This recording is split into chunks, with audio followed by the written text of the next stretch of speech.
Okay, so I believe we should commence the meeting now.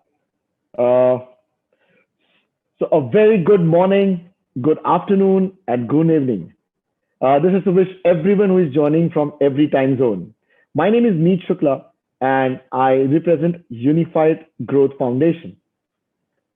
A very warm welcome to all of you. Post COVID 19, we have all witnessed a paradigm shift in the way we deal with everything. Even for the most standard and regular day to day operations, we all were struggling to find an alternative platform.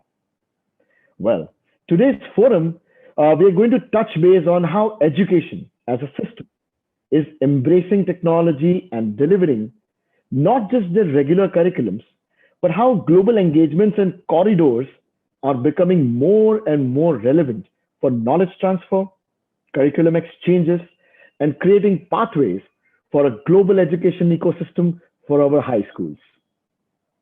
And so, to discuss all the current avenues and future possibilities, today we have the most unique panel comprising of distinguished guests, both national and international experts from various verticals and esteemed organizations. So I would like to grab the opportunity to introduce our esteemed panel, especially the international panel, starting with Dr. Jing Yuan. Hello, sir. So Dr. Jing Yuan is a provost of international affairs of San Mateo Community College District. He is also a president of AIRC, which stands for American International Recruitment Council. He's the founding director and chairman of Study California, right? It's a consortium of California Education Institutes. He is also chairman of the College University Partnership, which we call as CUP, right? Of 140 plus universities. He's a former vice president of community colleges for international education and vice president of Global Becker Foundation. He has been president of many other professional organizations, including the American National Research and Planning Council for Community Colleges, the RP Group, the California Association of Research and Planning, and he's a board member of the San Mateo County Workforce Investment Board. He's a published author and a speaker on topics of higher education management, data mining, big data, planning, and international education. We are very happy to have you, sir. Going forward, we have Dr. Nick DeMello. He is a PhD. Nick teaches fully online general chemistry at Stanford Online High School and Canada College, where he's also a campus DE coordinator. Nick's design for teaching teams won top prize in the statewide Reimagine Online Learning Challenge, launched by California Community Colleges, that is the CCC Chancellor's Office, and Colbright College in 2019. Nick attended Canada College before attending UC Berkeley, where he received his Bachelor's of Science in Chemistry and PhD in Synthetic Organic Chemistry from the University of Pittsburgh. After a postdoctorate at UCLA, Nick helped establish the UCLA Center of Digital Innovation, which we call a CDI. They contributed to building multimedia products from the University of California, McGraw-Hill, the Ministry of Education of Malaysia, Sony Corporation, Hitachi Limited, including Cyberchem, which allowed students to accomplish real experiments with simulated instruments and materials. Thank you so much, sir. Going forward, we have Ms. Liaz Hart. Ms. Liaz Hart is a graduate in Social Sciences Studies from UC Berkeley. She earned an advanced degree in law and attained a doctorate in jurisprudence from John F. Kennedy School of Law. Ms. Hart is the Assistant Director of Community College Transfer Center, CCTC, as we know it, at the University of California and Program Manager of National Institute of Health. In her role as an Assistant Director, she oversees various academic enrichment programs and forges relationships across education establishments and representatives. Her strategic guidance, advising, and sustained support has propelled the education journey of many community colleges students who successfully transferred to University of California, Berkeley. Thank you, ma'am. And finally, we have from the international panel, we have Mr. Ralph Lemke, somebody who is going to represent the industry in the whole. Ralph Lemke currently is a software architect and one of the world's most well-known and admired companies. Prior to that, he has decades of experience in software industry, including positions at Viscorp, Bolin, Oracle, Yahoo, and Microsoft. His interest also includes large-scale distribution systems, workflow services, and programming languages. We are honored, sir. We are really honored to have such a versatile international panel today with us. Going forward, I would now like to introduce Mr. Archit Bhatt, PhD in Education, BE Civil. He is an edupreneur. How in India we call him an edupreneur. Somebody who is passionate about education, somebody who has dedicated his life working towards it, with more than 25 years of experience in the field of education. He's from the management team of Tripada Group of Schools. He would be a part of the moderating team from our side. Sir, I would now like to take the meeting forward with the further introduction. If you may, please take on the baton from me and take it forward. Thank you. Meet. Thank you, Meet. Thank you, Meet, for introducing us to the panelists from the world. I'm thankful to UGF Group for putting me as a mentor here. On behalf of the Federation of Self-Finance Schools of Gujarat and the Association of Promotion of Prominent Schools, AOPS, I am here would like to introduce you to the panelists from Gujarat, those who are eminent educationists, industrialists, as well as they are working as a lead people in setting up new heights in education. Let me introduce you to the youngest of all, Mr. Vardhan Kabra, and Jatin Bhai Bharat from Rajkot, Manan Choksi from Ahmedabad, and Ms. Tejal Man Amin from Baroda. Let me introduce you to Vardhan Kabra ji, who is a material science and metallurgy engineer from IIT Mumbai. After a PG diploma in management from IIM Ahmedabad, he co-founded Fountainhead Preschool with Ankita ji. He has led the operations of Fountainhead School in Surat since its inception in 2008. He is responsible for the overall academics and administration of the school, the teacher training and leadership development program at Fountainhead. He ensures that innovative pedagogy and student-centric education is brought into classroom practice through constant training and mentoring of students. Vardhanji's passion for sports and arts has been translated into a strong culture of sports and art for all Fountainhead stakeholders. He is also a team member in Surat Federation. I welcome Vardhanji as a panelist from Gujarat. Thank you for joining us, Vardhanji. With us is Shri Jatin Bharat, who is a second generation of education. His father is a very good mathematician in Gujarat. Currently Vice President of Federation of Self-Finance Schools, Gujarat. Sri Jatin Bhai is to be credited over connecting over 700 schools in Rajkot district in his tenure. An academician with more than 35 years of teaching experience. He is not just a brilliant scholar, but also a successful entrepreneur.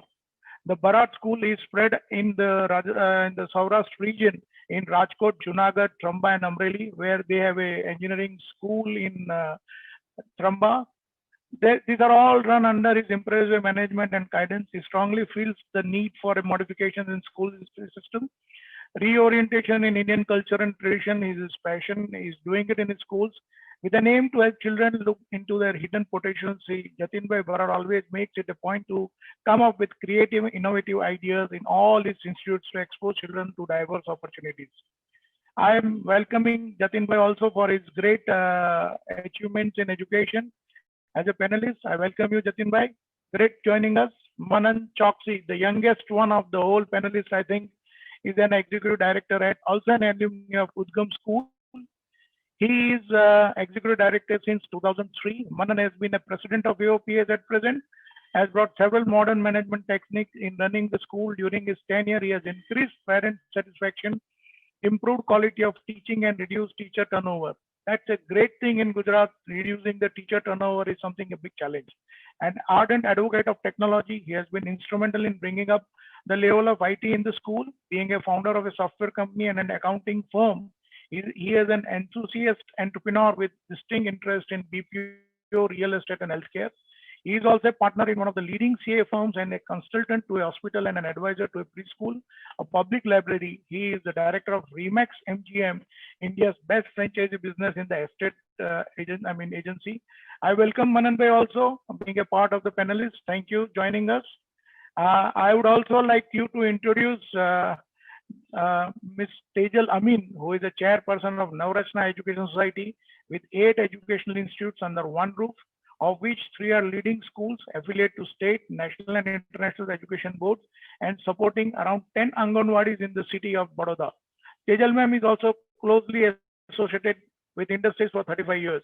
She is the director of Jyoti Limited and a full-time director of JS Industries Mogar, both leading engineering companies in India. Manufacturing technology engineering products is what they do it in JSL Technologies Mogar.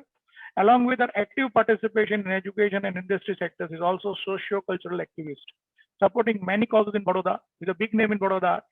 She is a brand ambassador of the Swachh Bharat Abhiyan in the states, secretary and trustee founder of Ghar Gharika, a non-profit organization devoted to sustaining and promoting interest in the performing arts, and also the founding director and chairperson organizing committee of Baroda Marathon. I welcome you, ma'am, for this webinar as a panelist.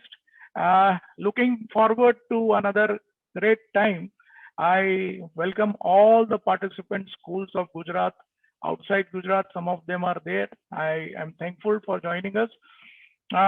With us, the one who has introduced me to Unified Growth Foundation, Sri Nilesh Shukla. Nilesh Shukla is not only a family friend of mine, but also we share a common background. My dad and his father both were into education. So it is him who has given me this platform. I am thankful to Nilesh Bhai. Nilesh Bhai is an industrialist by profession, is a great conceptualizer, a visionary beyond compare, and a motivational leader. I have seen him since childhood, working passionately with Chamber of Commerce and all. His passion is ethical leadership for team building, entrepreneurship, skill development, and working for social causes remains his priority. He is a founder of Unified Growth Foundation with a Section 8 company working primarily towards the betterment of youth, employment, and providing professional solutions in various verticals of sectors like education, business, and trade fairs. Being president of SME Forum Gujarat chapter and chairman of Skill Development Committee in GCCI, his representation for industry and trade is great, and also for youth development as a statewide connection.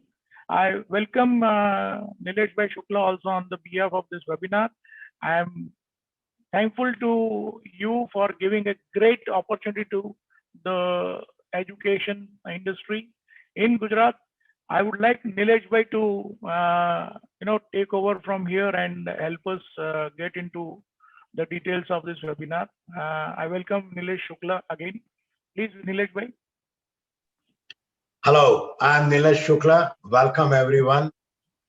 The main purpose of Unified Growth Foundation is to promote, support MSME and education from primary, higher education and their activities. Today's webinar about our education. So I would say only about education. Support activities of education system, fill up the gaps in the education ecosystem. That is our main area. So for example, in primary education, we are working with child development activities, teachers and parents training. Through the Balmurti 40 years old magazine, recently through UGF, we start Balmurti online.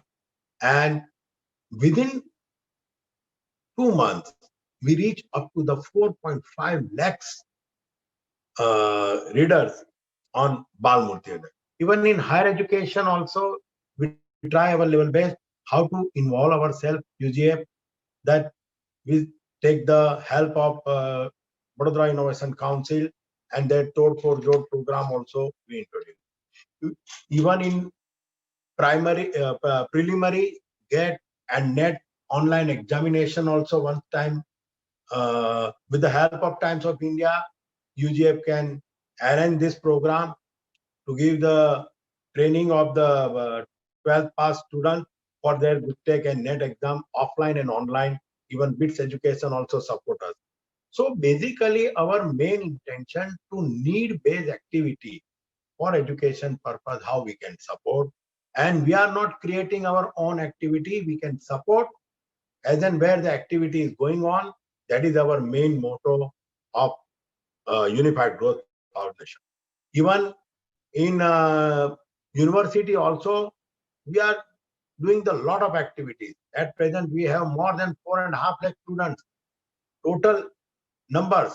Institutes are tied with the Unified Growth Foundation. And our main motto that the need-based education, gap of the education, say for example, in management, if e-commerce and cross-border business is not that, ethical hacking, cyber security, even 3D related education. So that sort of, even we try to open even international department, each and every institute also, and we introduce short-term courses to take the help of international other university in different countries also. We support from the expert companies and agencies from various sector and arrange seminar, orientation, collaboration with lot of things. The same thing we are planning with Saint Mateo, and because of the current scenario, everyone is used to digitization. And recently, our Prime Minister announced the new education policy.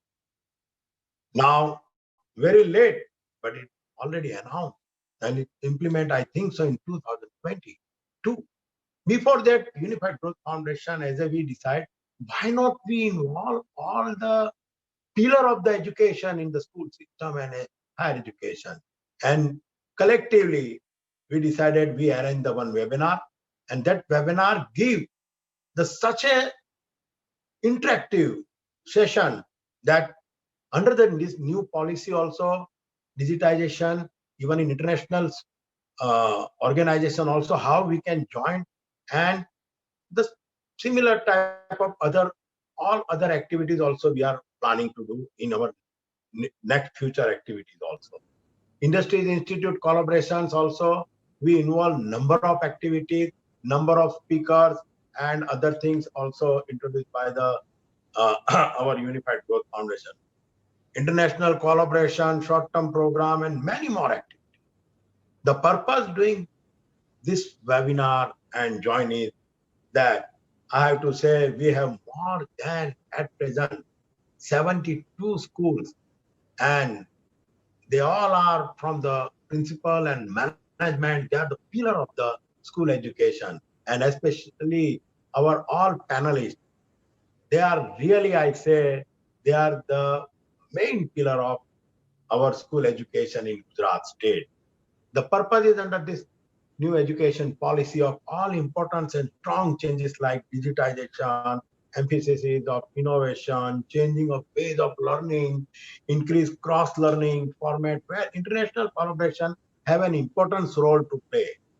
So the idea is all those schools are very progressive and they always want to take initiative which will help students as well as building a strong ecosystem of learning.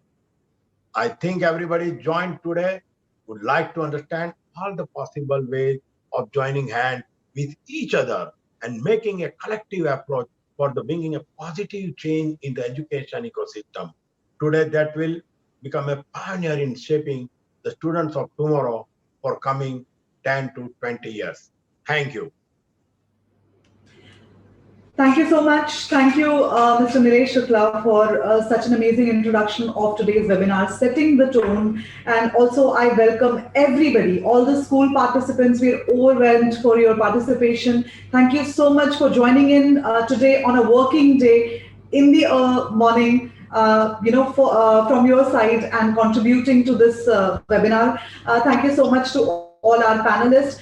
I'm Shweta Upadhyay. Me and Meet Shukla will be taking you ahead to this awesome discussion and engagement that we're planning to have. And with such a panel. We would like to thank Times of India for giving us this opportunity, for joining hands with us and taking it to the large audience today, who I'm sure is going to benefit from the knowledge that is exchanged on this platform today by such esteemed panelists here.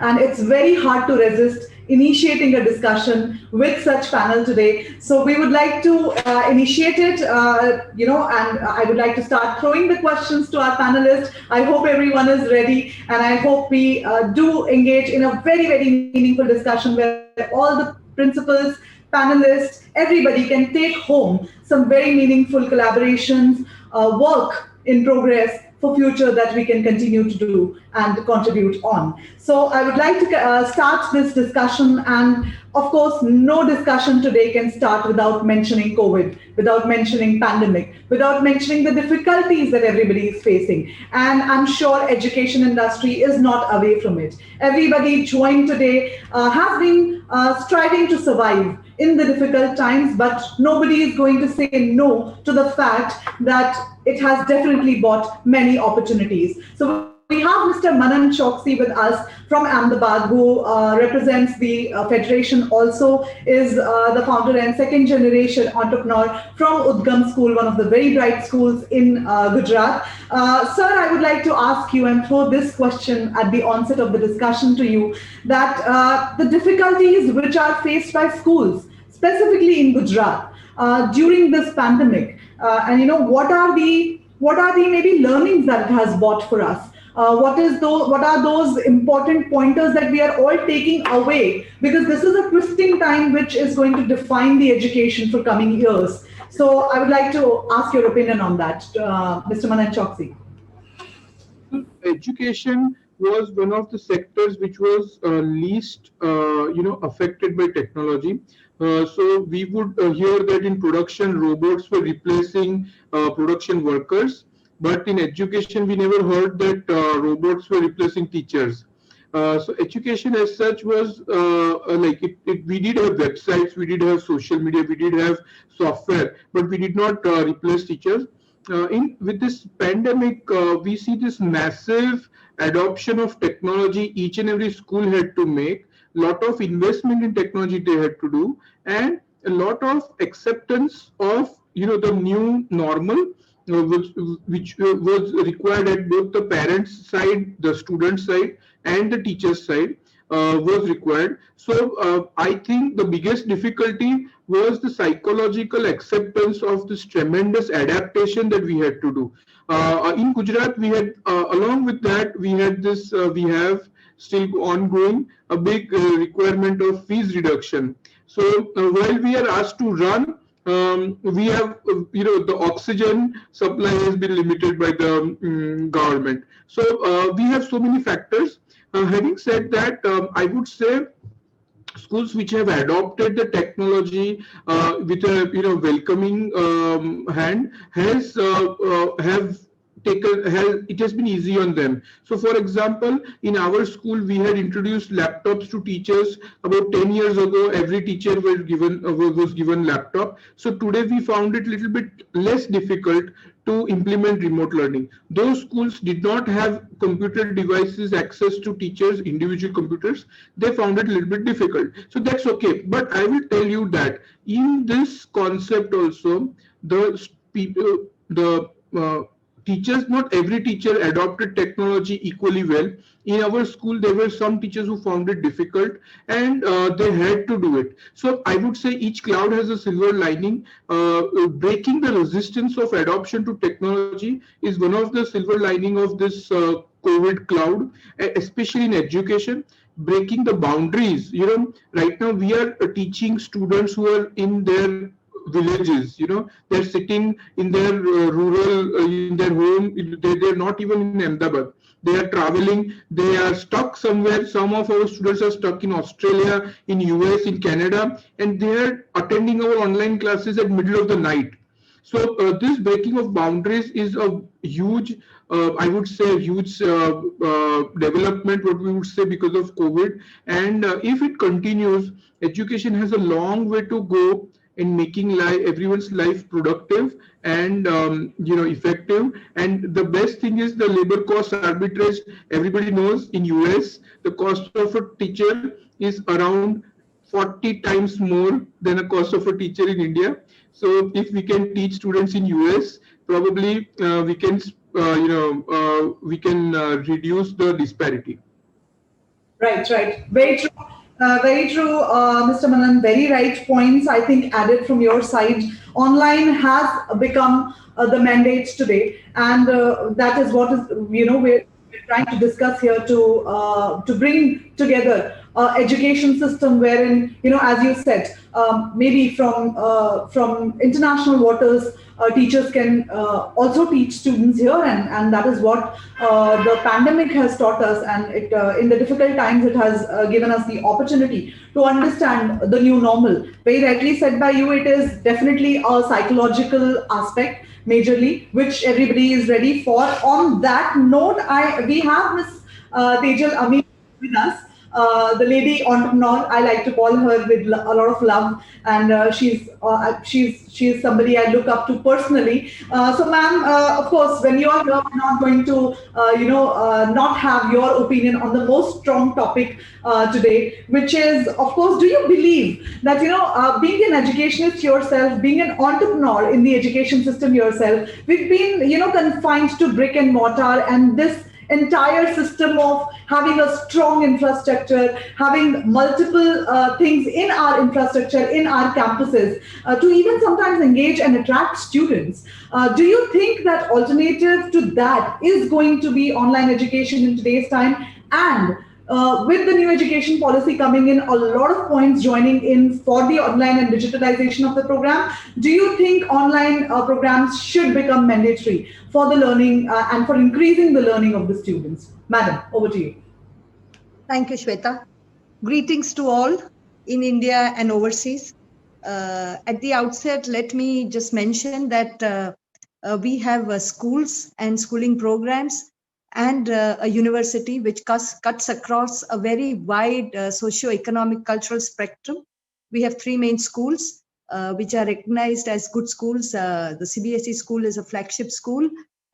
We also have, we run a tribal school for the government of Gujarat in the tribal belt.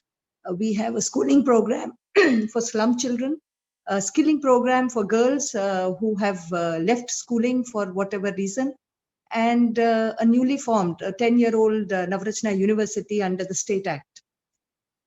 We also have sporting and other,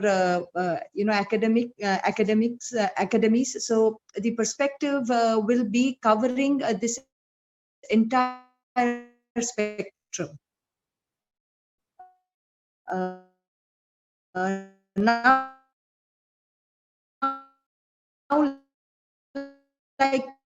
we us to move away from our very deeply entrenched conventional model of education.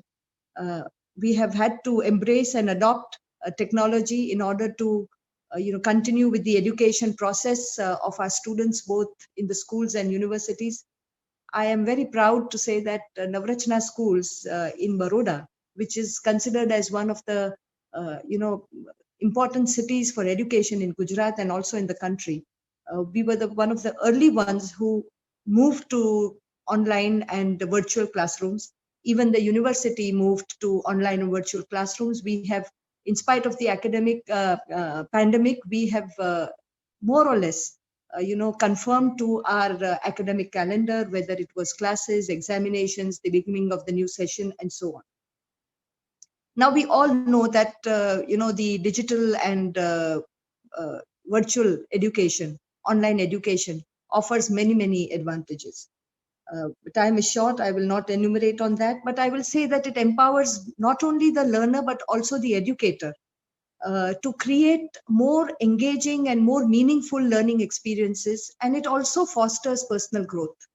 This is the technology, digital technology for us in India brings education full circle. We started the ancient Indian system of the Gurukul system, where the teacher individualized education and instruction to his students based on their capacity and competency is now possible through the through digital technology. We need to move away from the large classroom method, which was essentially to train manpower for mass production of the industrial revolution. We have left the industrial revolution far behind. We have moved into the knowledge age, and this pandemic now has accelerated the movement of the education models to suit today's age. For me, digital education, like we all have discussed, has been a silver lining. The pandemic has been a silver lining because digital education has the inherent potential of scalability. Coupled with an artificial intelligence, it will revolutionize and, more importantly, democratize the education, the entire education system. Location, language, financial resources would not be limiting factors for access to quality education. But at the same time, Shweta, if you have to ask me, while digital education is very relevant and need of the hour, I also believe that there is merit in the contact, in the physical contact, education through physical contact. This is because what a teacher passes on to a student is not just instruction and content, but passes on an ethos, passes on character building attitudes, and so on and so forth. Also, there are some nature of courses which require contact hours, which require, and research, which requires lab work, field work, and so on. So what do I foresee? I foresee a hybrid of blended learning. The proportion of online and contact hours will vary depending on the ethos and philosophy of the institution, the nature and content of the course, the cost, and so on and so forth. Now let us look at the situation in India. We are a population of 1.26 billion people. 120 million, which is half of the school-going student population in our country, school-going. About the 120 million go to private schools. There are 45,000 private schools in our country. And this is the important part. 40% of this 120 million come from the middle class. The middle class is the aspirational class in our country. And they have now aspirations of a global quality education, which was not there earlier. Now, why is this so? We have more than 51,000 higher education institutions in our country, and the largest higher education ecosystem in the world, one of the largest, second only to China, in terms of numbers and in terms of enrollment. Yet we lag behind China in terms of infrastructure, quality, teaching, research investment, and so on. And this is why we have more than 750,000 students from India who study abroad, spending more than $15 billion a year. Gujarat is the second, sends out the second highest number of students to universities overseas after Punjab.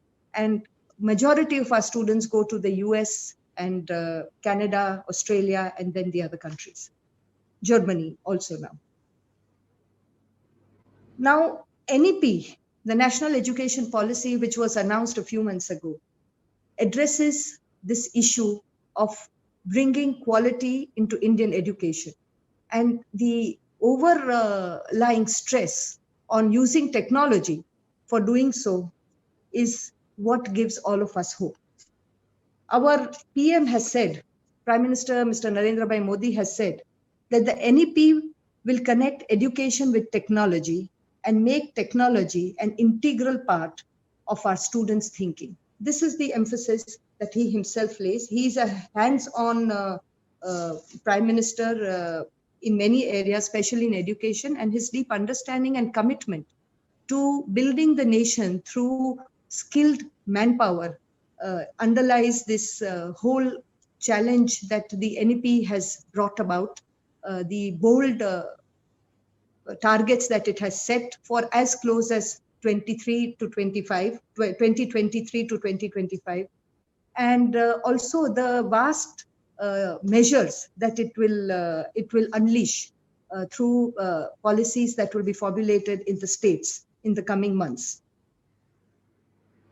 The potential of higher education in India for universities to come in. In fact, the NEP also has listed out universities, top universities of the world who can come and set up campuses over here. Until now, they had to partner with local institutions, and there are many, many such partnerships in the form of twinning programs, academic collaborations and exchange of students, faculty, research, and so on. But this is the first time that private universities, reputed private universities, will be allowed to set up their own campuses in India.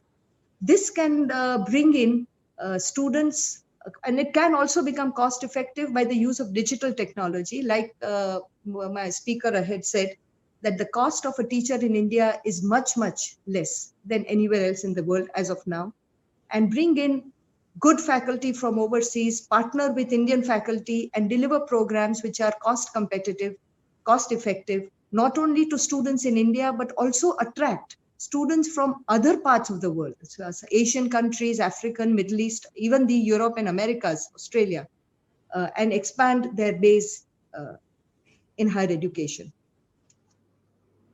The other issue that I would like to address is about vocational training. While India has concentrated on non-vocational training and the lower prestige that is attached to vocations, we have not been able to create and build required vocational human resource, which is the backbone of any nation or for the development of any nation or any society. And this is where institutions can come in. The NEP very clearly puts emphasis on vocation training, both at the school level as well as higher education level. And this is another area where there are internship and vocational models available, which can be brought to India through technology as well as through online teaching. The opportunity in India is immense. We have, the World Bank has said that 34% of India's population will fall in the age of 15 to 34 years in 2021. This manpower, huge demographic asset, can be utilized by our nation only through right education, training, and skilling. So we look forward to a lot of such engagements, which digital technology has made possible. Our own schools and colleges are already, I will not go into it, are already engaging with universities, schools outside. We have a lot of students going out. And I want to make a special mention of UGF, which started even before the policy was announced, of creating platforms for engagement of Indian colleges, small institutions, as well as large universities, to partner with their counterparts overseas and close this gap that we have in India between our curricula and the market requirements, to bring in quality education, the latest research, the latest technology into our education, and make our students capable of creating for the development of our country and for making an impact in the world. Thank you. Thank you so much, ma'am. Thank you so much for your in-depth insights on the entire topic. Your sharing from your vast experience and the day-to-day, the way how India is actually, I mean, not just India, in fact, the entire world, as we see, has been put on a very different platform altogether, especially when it comes to education. And suddenly we have been asked to go and do the same thing exactly the same way we used to do before, but on a completely different new platform. So I do understand that we have been facing a lot of challenges, and we are consistently trying to overcome that, especially when we talk about education in general.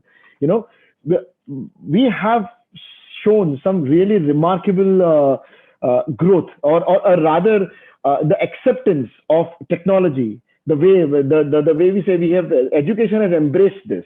So with that, I would like to come up with the next question to Dr. Jing Luan. Dr. Jing, I mean, as Tejal ma'am has tried to summarize and try to give an overall insight on how India has dealt with the entire situation when it was thrown on them suddenly, a lot of teachers unprepared, a lot of, it was a completely different infrastructure, but we managed to do that. But on the same side, there is always a learning that we can take forward. So my question to you is that how has San Mateo and other US universities have been working, in during these last few months to help the students, especially, Dr. Jing? Well, thank you. Good morning from California. Jing Luan, Provost, San Mateo Colleges of Silicon Valley. Good morning to the distinguished panelists, guests, and I believe high school principals and teachers from over 70 or 80 schools are very impressive indeed. So Mr. Meet Shukla asked a very timely question and a question of consequence. Let me first address it from the position of president of American International Recruitment Council. I can say that, most of the universities and colleges in the US are online, and most of them have tried really their best to take care of the international students that are on their campuses. And I think going forward into spring 2021, the majority of American colleges and universities will remain online. In the past few months, though, if I can use my own colleges, San Mateo Colleges of Silicon Valley as an example, we have been able to have 75% or more of our international students stay with us.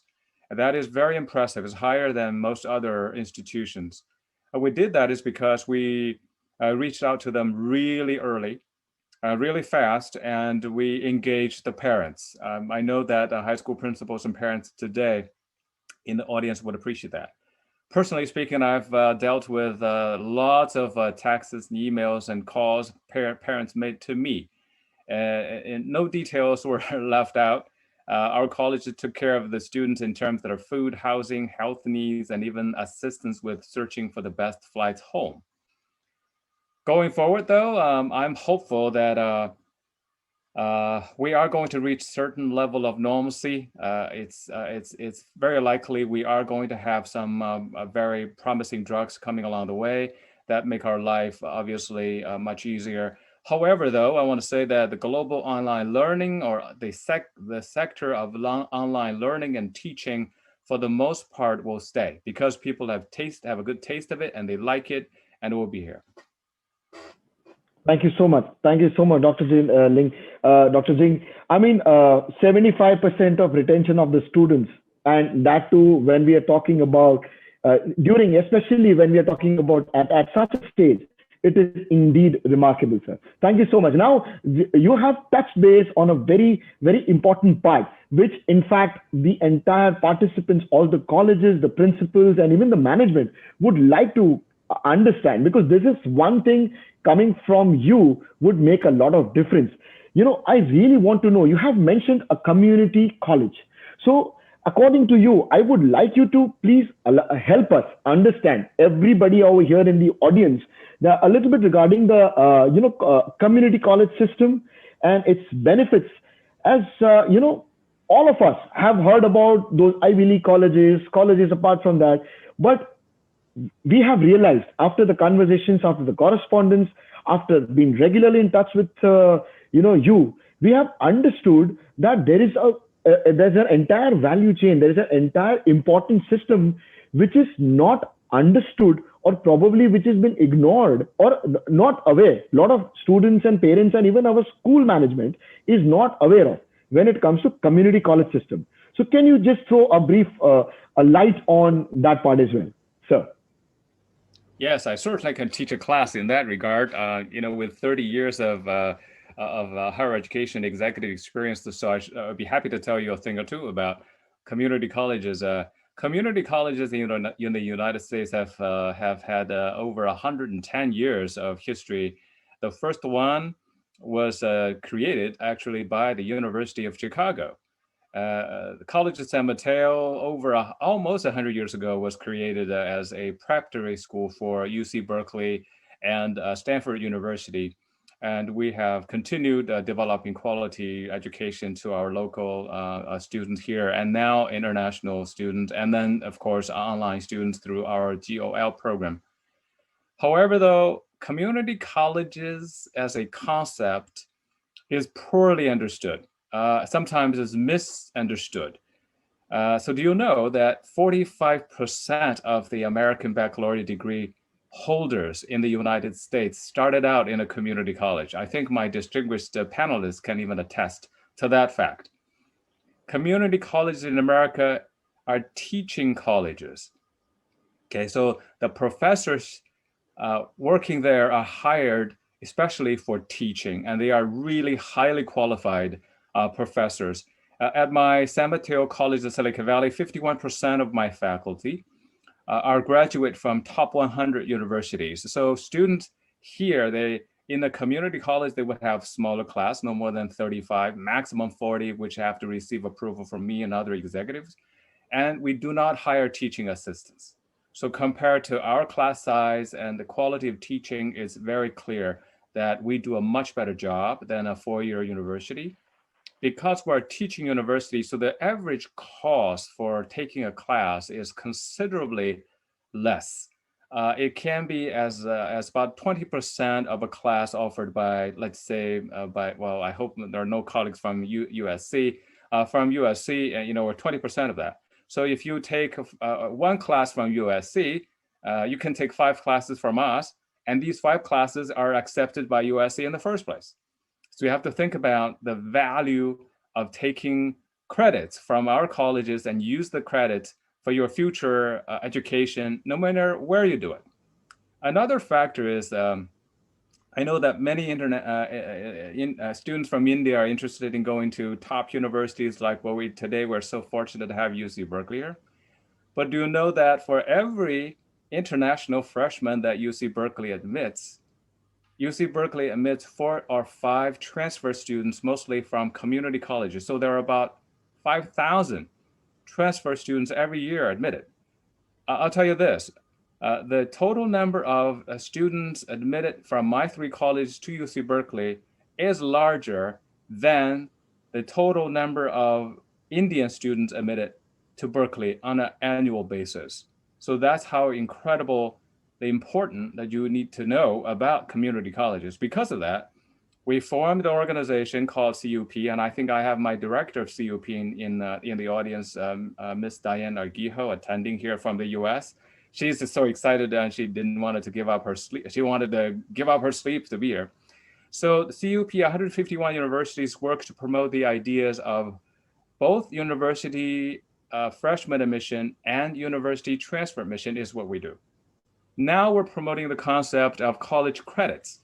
So students can take college credits from us, accepted by 151 universities, and then get their future security in that sense. So we are quite excited to continue working with 151 universities to promote our online credit courses called Global Online Learning to students everywhere, including those in India. So thank you. Awesome. Awesome. I think that does clarifies a lot of cloud that has surrounded the community college system and the understanding of it specifically from our educationists, because I believe Unified Growth Foundation here is, along with SMCSV, all the panelists here, is trying to directly reach out to the educationists and understand, and so that they can guide the students, they can guide the counselors, they can guide the coming generation. And on that note, I think what I would like to understand, I would just like to add one thing before you continue to Dr. Jing, is that after learning from you that the statistics and the kind of professors who are actually coming to the college to teach. Colleges, professors from all the renowned positions, and I also feel that if I am eligible to enroll, because this is the kind of excitement which I could feel from the way we explained, because this is something which is amiss, this is something really important that you have mentioned out here, which our audience is also something really grateful to know. Thank you so much, sir. Sure. Please continue. Yes. Yes, Dr. Jain. Add very quickly to what Meet just said. As a matter of fact, a lot of graduate students, when they are trying to get their graduate requirements fulfilled, they are looking for courses to fulfill that requirements. Those courses are provided by my 3 colleges. So we are really providing courses to all age groups, no matter which level of education is. So Meet, if you're Wonderful. interested in coming to my colleges, contact my office. We'll help you with the paperwork. Thank you, sir. Thank you very much, sir. Awesome. Awesome, Dr. Jain. So, of course, we are in total also trying to understand the national education policy, which has got very important points to all our educationists. And one of the points, of course, is international collaborations, as very rightly explained by Teacher Lameen Madam here. And I would like to bring up Mr. Jatin Bharad. I think we have Mr. Priyank with us today, his son. Mr. Jatin was not able to join in because of some last minute domestic emergency. And sir, that brings us to the fact that, okay, digitalization is there. There are many online programs which can bring the world together. Now that we can just sit down at our homes and continue to study, not just from Indian education system, but from across the international waters. In your opinion, what international pathways, collaborations that would be brought in by national education policy in the coming time, and that we're trying to do here, will open up what kind of opportunities for the schools, and how exactly is it going to help shape up the students for tomorrow, and now what kind of benefits would students and our schools would take away from such collaborations? Mr. Priyank Bharad. Namaste. My father couldn't be in this wonderful meeting because he has to be in one of my family members' emergency. So let me introduce first my father, because he was the panelist, Mr. Jatin Bharad. He is a vice president of Self-Finance School Association of Gujarat. He is leading the Saurashtra region, one of the biggest region with the huge coastline. So he has been a part of Self-Finance School Association for a long time. He was first the president of Rajkot region, and now he is for the Gujarat. Now about me, I am a computer science graduate from United States, graduated in 2014 with a very strong foundation in education field. My grandfather has been in this field for 57 years, and my father has been in education field for 37 years. So I had that gist of going into education field. So I came back from United States, and now I'm taking care of one of the good CBSE schools in Rajkot. So some of the things which as soon as I reached United States, the first thing I was offered was part-time lectureship in physics. So I was very happy that, okay, physics was my most loved subject, and I'll be teaching college-going kids about physics. So first day there was no expectations. I just moved into the class, introduced myself, and everything was going fine. And then I was introduced to the equipments, the lab setup, and I was so impressed because I was in one of the very good schools of Rajkot till 12th standard. Then I was in one of the best universities of Gujarat, Dhirubhai Ambani Institute. But I hadn't seen so much of practical knowledge incorporated into kids at so young age. I had kids at around 15 or 16 age who were studying physics. They were given teachings about optics. They were given teachings about electricity, magnetism. So I was so impressed, and I was so I wanted to bring that to India, and that was the sole reason I came back to India, to make a bridge between international education and my school. We had a very good base over here. So my father was like, don't leave US, you will have very good opportunities over there. But I was like, no, I have a lot of exposure over here. I have learned very good things. And I want to bring that to India so that people, and I used to go to my school because we had schools for almost 25 years. So I went to school each and every day. And I used to see students from my school that, okay, what they are doing, what they are not doing. And I was like, okay, let's bring this to India. I used to work for engineering for kids in United States. There is a wonderful brand over there, and there are a lot of kids program in that. And I saw Lego robotic kids and stuff like that. So I brought them to my school, and it was a huge success over here. So I think that this international collaboration with Indian schools and community college would be accepted by Indian schools with open arms, because we need technology. And now during this pandemic situation, I feel that technology factor which was missing in Indian schools has been brought back. So I feel that this would be really helpful to Indian education system. That is what I want to say. Thank you. Mr. Priyank, of course, your personal experience in that, of course, backs up what you're trying to do here. And, young minds like yours, young generation like you, we really need that kind of a thought process to take the education ecosystem ahead. And we do have another very young but very brilliant mind with us, Mr. Vardhan Kabra. Welcome you, sir. And you're heading a very strong school in Surat, the Fountain Group, and he himself is a very learned professional, and I am alumni himself, sir. Coming to the international collaboration, we're continuing to discuss the same. I think the new education policy also does impacts and does precisely points out on the fact that learners should be given a lot of autonomy and choices to choose from the subjects, to be able to choose from his subject that he wants to study, the area of his interest and passion, combining all of it together. I think one of the very old running system, which is credit transfer system, which was a little amiss here in India, would be also brought up in education policy. So, but that has been followed a long time in the international education system.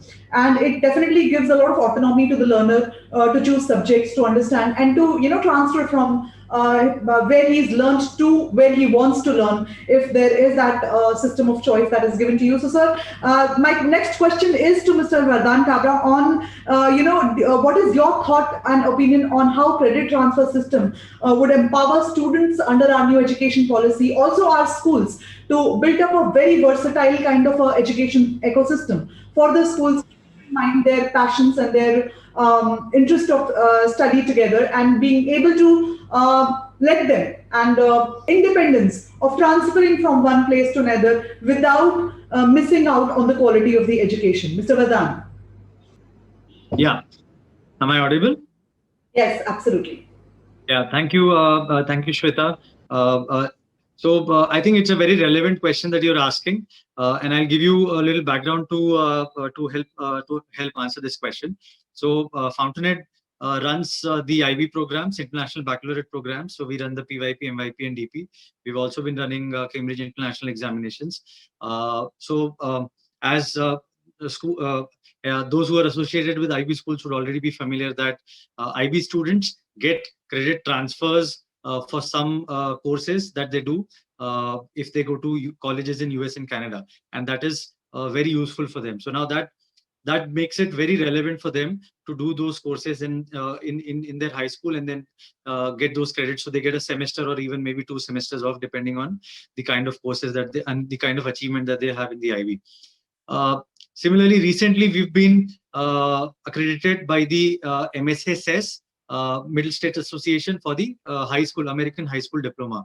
Now, those of you are again familiar with the high school diploma would know that it works on a credit system, and we've realized that it's a very powerful system for high school students. It can be used to give a lot more flexibility to students, and it's not restricting them into streams which India typically has had in arts or commerce or science streams, and they can do a variety of these.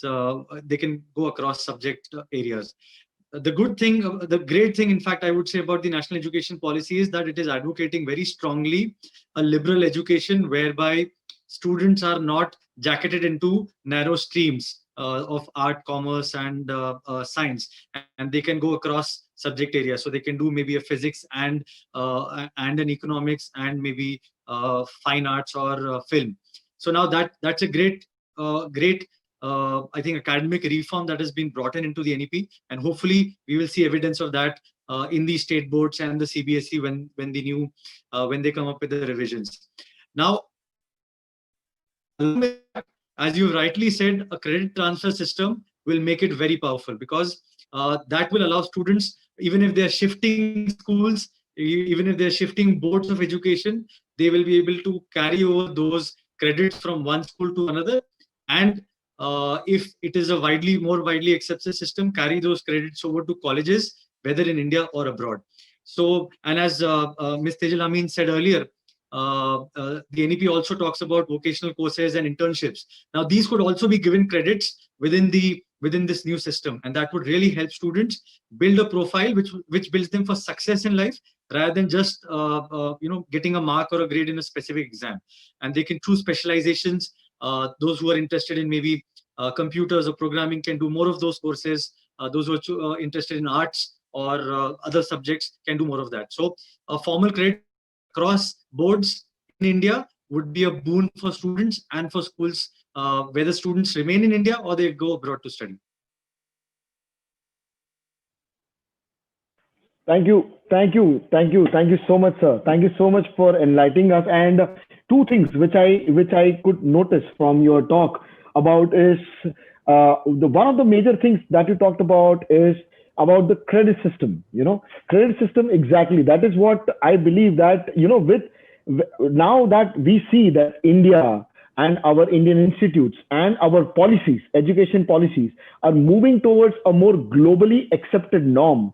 It is going to be very, very beneficial for our students, wherein they are able to not just, and also the fact that you mentioned, where the student can choose music along with computer science, a very different subject and a topic along with something which we have seen only in US, I would rather say, or the Western universities. It is actually, so this corridor, so I'm also very happy to say that the corridor that we are trying to build out here, the way we are trying to connect or to make this platform is something which is in line with the overall benefit and the way that the schools and colleges, the schools are actually going to move forward. So picking up the part where you talked about credit system. So my next question would be to Ms. Liel Thap. Ma'am, first of all, thank you so much for being here, and thank you so much for being so patient enough to wait and listen to all the talks. When it comes to as you represent UC Berkeley as well, as you're part of that institute, it is one of those things. I get those starry eyes when I hear the word UC Berkeley, University of California, Berkeley. It brings it brings an immense amount of pride, and I'm having someone who is representing that. So thank you so much for being here. My question to you, it is going to be specific to that, is that because this is going to be relevant to all the teachers, the principals, and the management who is over here, that are the transfer students coming from community colleges, when we are talking about community colleges, and are already in. So what is basically are the transfer students coming from community colleges and already enrolled students at UC Berkeley treated at par? So are they going to be put in the same boat? How are they dealt with? Because there is a common misconception, as Dr. Jing has put extra stress on. In India, there is a perception which states that it is better to get into a college rather than going through a community college. And we want to actually, rather than breaking it, I would like to know from you itself that, is it true? Is there a difference? When we talk about a student coming with credits points from a community college, getting into a college like a UC Berkeley. Ma'am, to you. Thank you so much for giving me this opportunity to share this information. Dr. Luan and I have been working very hard to help demystify this information across different parts of the world who have difficulty understanding. And so, can you hear me? Okay. And so what's important is that in the state of California, for example, the community colleges and the universities, the public universities like the UC campuses, like UC Berkeley, and the over 110 community colleges have worked over the course of many years to articulate or to create a partnership amongst the schools to make sure that the courses that are taken at the community colleges are properly articulated. So when a course is taken, let's say at a community college, and its curriculum or its actual content is examined by the faculty at the community college as well as at the university, and have made an agreement that the courses are equivalent. So the community college students have strict guidelines to follow to take the appropriate course sets to be eligible to transfer to the universities. So academically, whether the student's sitting at UC Berkeley or at one of the schools that Dr. Luan represents, the curriculum and the content matter will be equivalent because it is streamlined as such. There is a strong agreement among the two institutions. And then, in addition to that, to control the standard of the education at the UC campuses, the students coming from the community colleges are expected to meet all the criteria that the freshmen or the first year applicants would meet when they are applying for transfer in the third year. So they have to take the courses that are articulated over the course of 2 years and still be able to build a very robust sort of curriculum in terms of their activities and their involvement in extracurriculars, either if they do internships or build their own personal development. So they are a contributor when they come into the university. And then they still have to go through the process of writing similar essays, almost identical as the freshmen do, except the changes for the community colleges, because for the transfer students, they're expected to communicate their intellectual development and ability to communicate competency in their understanding of their major. So in India, you have a different system like similar to England, and I'm glad things are changing a little bit. But in the United States, the first 2 years are called lower division courses. So they're introductory courses in various different disciplines. And there's also courses that are relevant for the major that the students will study in the US, which will begin in their third year when they transfer. So the first 2 years, everyone in the university and community college explores by getting exposure to different subjects. And then they also prepare by taking some classes that get them familiar academically with the courses that they need to come to fulfill before they transfer for their major. And additionally, they're expected to expose themselves to the major that they want to study by doing internship, reading, interviewing people, doing different activities. So all these things are controlled. So when you apply to transfer, a student is being admitted because they've met all the criteria to be ready to take on complex subjects as a junior transfer. So the students that come in as a freshman, the students coming as a junior, eventually meet together as a junior to study that specific major when they have been admitted. And so the standard has been controlled and has been tested and tried for many years. So when the students come in, they actually are more excited, extremely inspired, very well sort of exposed to many different parts of life experiences that even broader than the freshman applicants. If they're international students, they've learned a little bit about the culture, they've refined their language, and for you guys, their accent a little bit. And then their communication and the exposure to different sort of subjects and even the diversity of the places that they get to live in the United States. And then when they come in as a junior, they're very passionate to take on the curriculum. So they graduate at the same rate.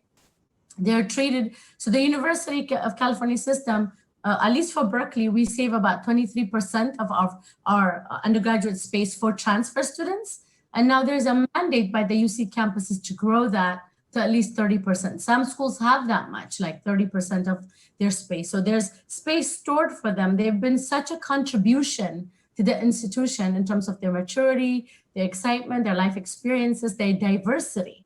The diversity of the students expands in many, many forms in terms of age and ethnicity and life experiences, international community. When they come in as a transfer, they create a very robust learning community. So they are a contribution, not a deficit at all, not a liability at all. They bring in really fresh ideas. They tend to not only graduate on time, be so hungry, they go to graduate schools and if they want to go to the workforce, they do, but a lot of them continue their education. And so the faculty tend to enjoy community college students because they have a different type of life journey and maturity that they bring in. There's a big spectrum of age difference, and there's a large population of American families who choose to send their students to community colleges for many different reasons, to build their maturity, to let them explore different things, save money, because you can save a lot of money, and stay home a little longer. There's many different reasons, and they come out just fine. And so if your students are able to get admission as a freshman, it's fantastic. If they're mature, they have the resources, they have the preparation, and that they're really sure that's the school they want to go to, which is all confusing when you're applying abroad.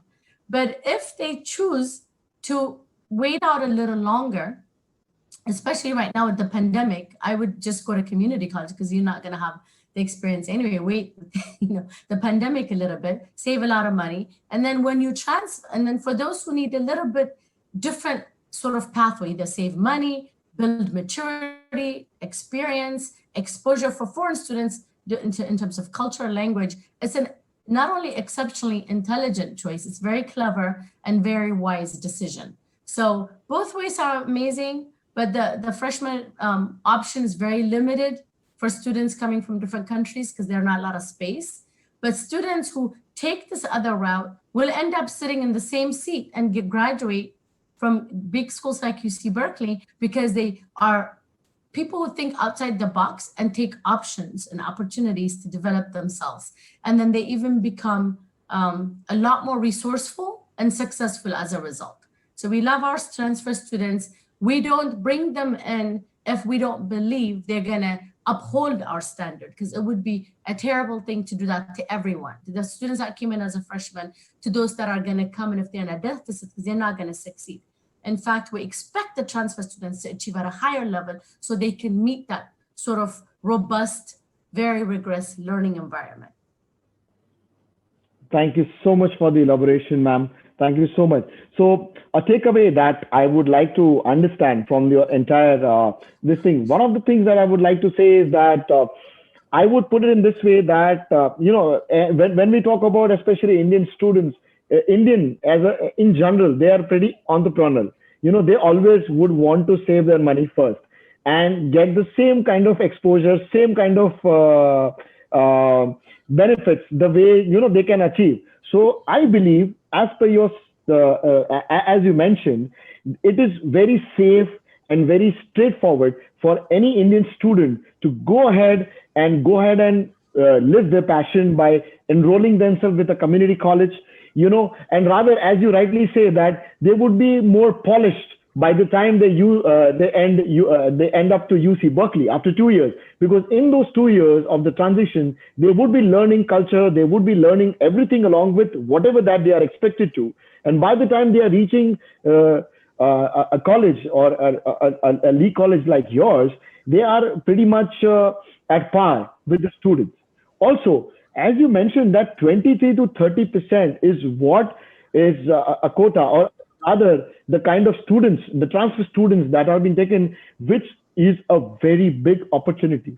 So I would like to, another which I would like to push to all our participants out here is that please do understand that the discussion out here that we are trying to have is talking about the opportunities that are lying with us right now, with this platform. This is something which very few are understanding and which few are noticing. So this session can actually add value to that. There is one more thing. Can I add one thing? Yes, ma'am. Sorry Please. about that. I want to say, yes, it would be a very big concern if the students were treated differently and they didn't have the access to obtain the same degree. They get the same UC Berkeley degree. It doesn't say you came from here, from there. You get the same degree. So you save a lot of money, and then you come out the same way. And so the ultimate outcome is the same. Everybody gets the same degree. Yeah, so it's a smart choice. that you make. So it's all about coming the same way and making a smart choice and an opportunity that is available with them. Thank you so much, ma'am. There's one more question which I would like to put forth to you. When we are talking about a goal program, when we are talking about having students getting online, and we are actually talking to the Indian management schools about how the online accepting and embracing the technology and going and studying the same thing what they would be eventually studying over there, starting their days online, so starting to study from online. So one question to you, ma'am, because it is relevant to this question, is that do you consider college credits earned via online mode by the students while they are in their high school? Do you consider those? Over to you, Okay. ma'am. So the online question is no longer relevant since everything is online now in America. Right.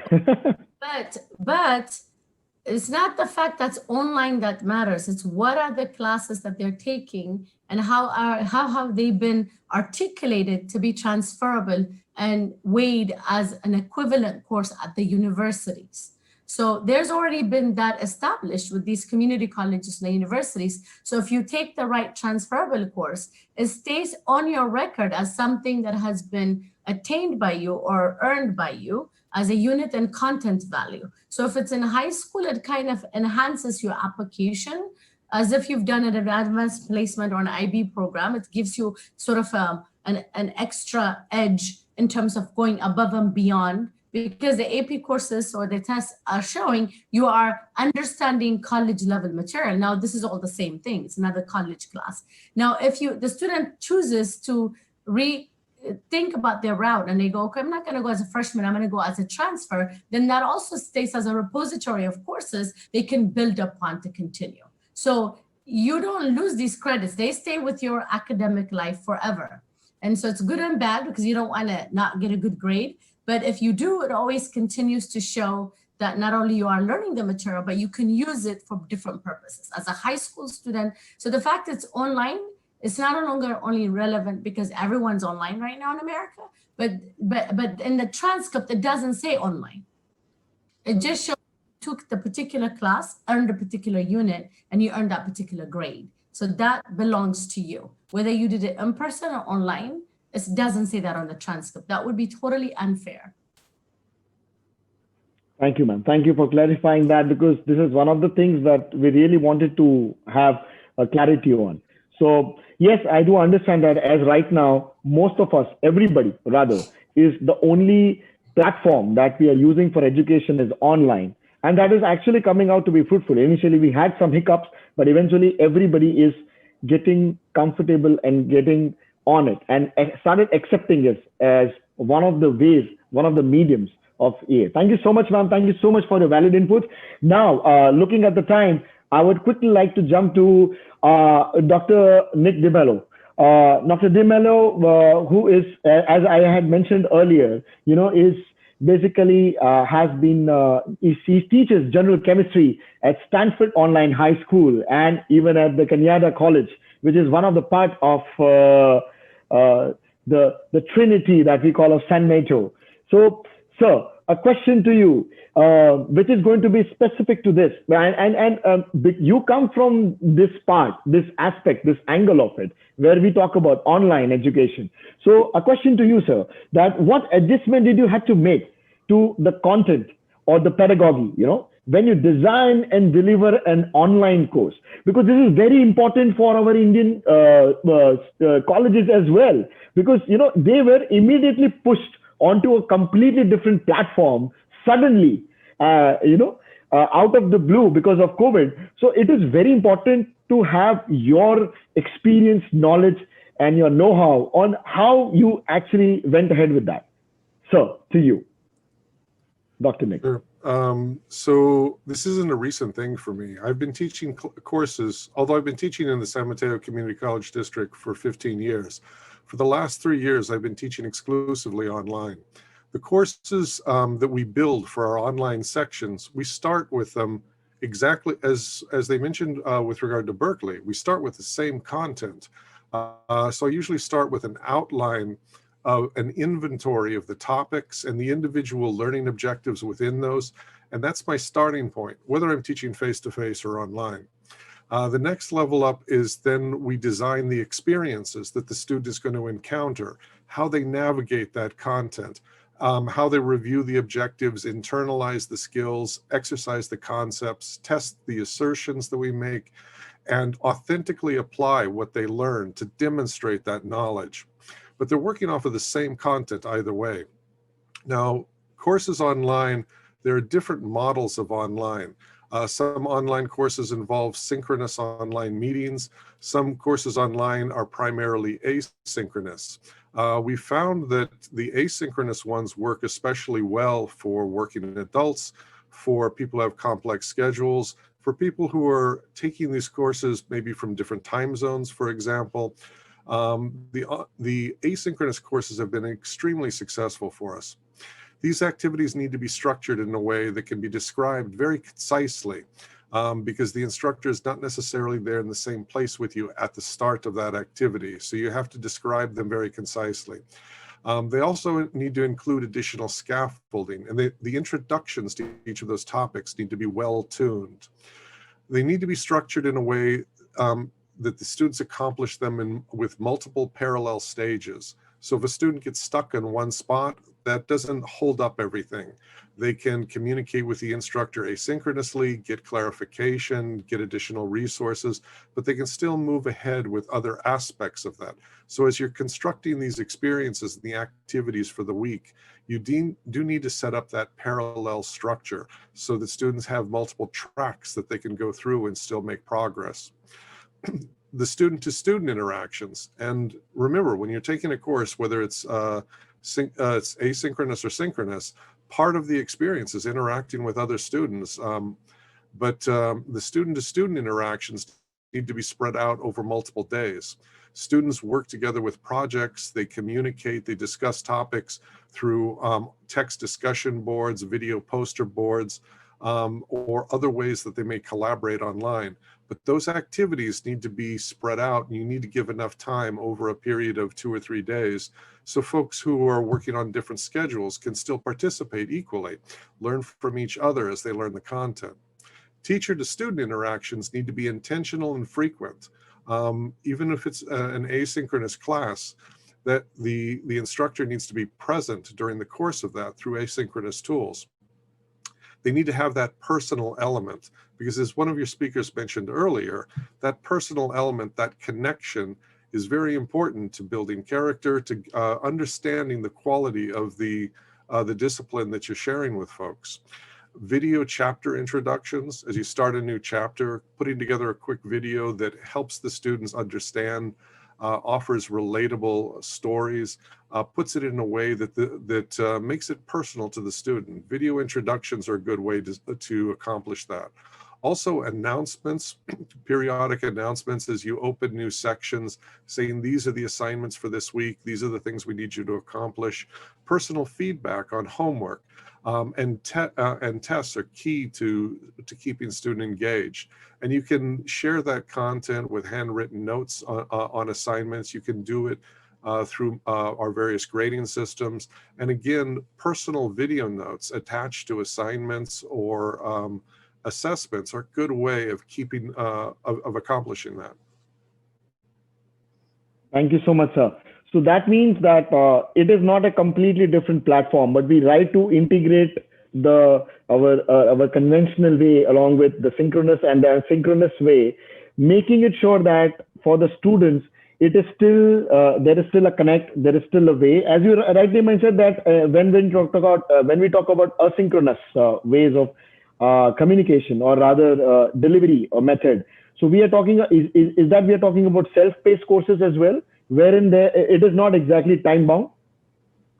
Yeah, there's a difference between, for example, a self-paced course, which is more, you put together a structure and the student can then go and work on that and then comes back periodically. That's different than an asynchronous course where students are engaged. They're just engaged with time-shifted elements so that they're interacting with the faculty, but it's they have the option of doing this on their own schedule, on their own time, but still keeping in track, interacting with faculty, interacting with students, and getting the full rich experience of that college course. Okay. So then my very next question to you, sir, is that how do you motivate learners, especially for an online class? Because when we talk about a complete paradigm shift, when we are talking about allowing them to have their own space and time to connect, how do we keep them motivated? Because students, as we say, when we talk about young students, we were young in that time. It was very difficult for us to hold and focus. So your opinion would really help us, because we really struggle over here to keep them motivated and keep them at one place. So.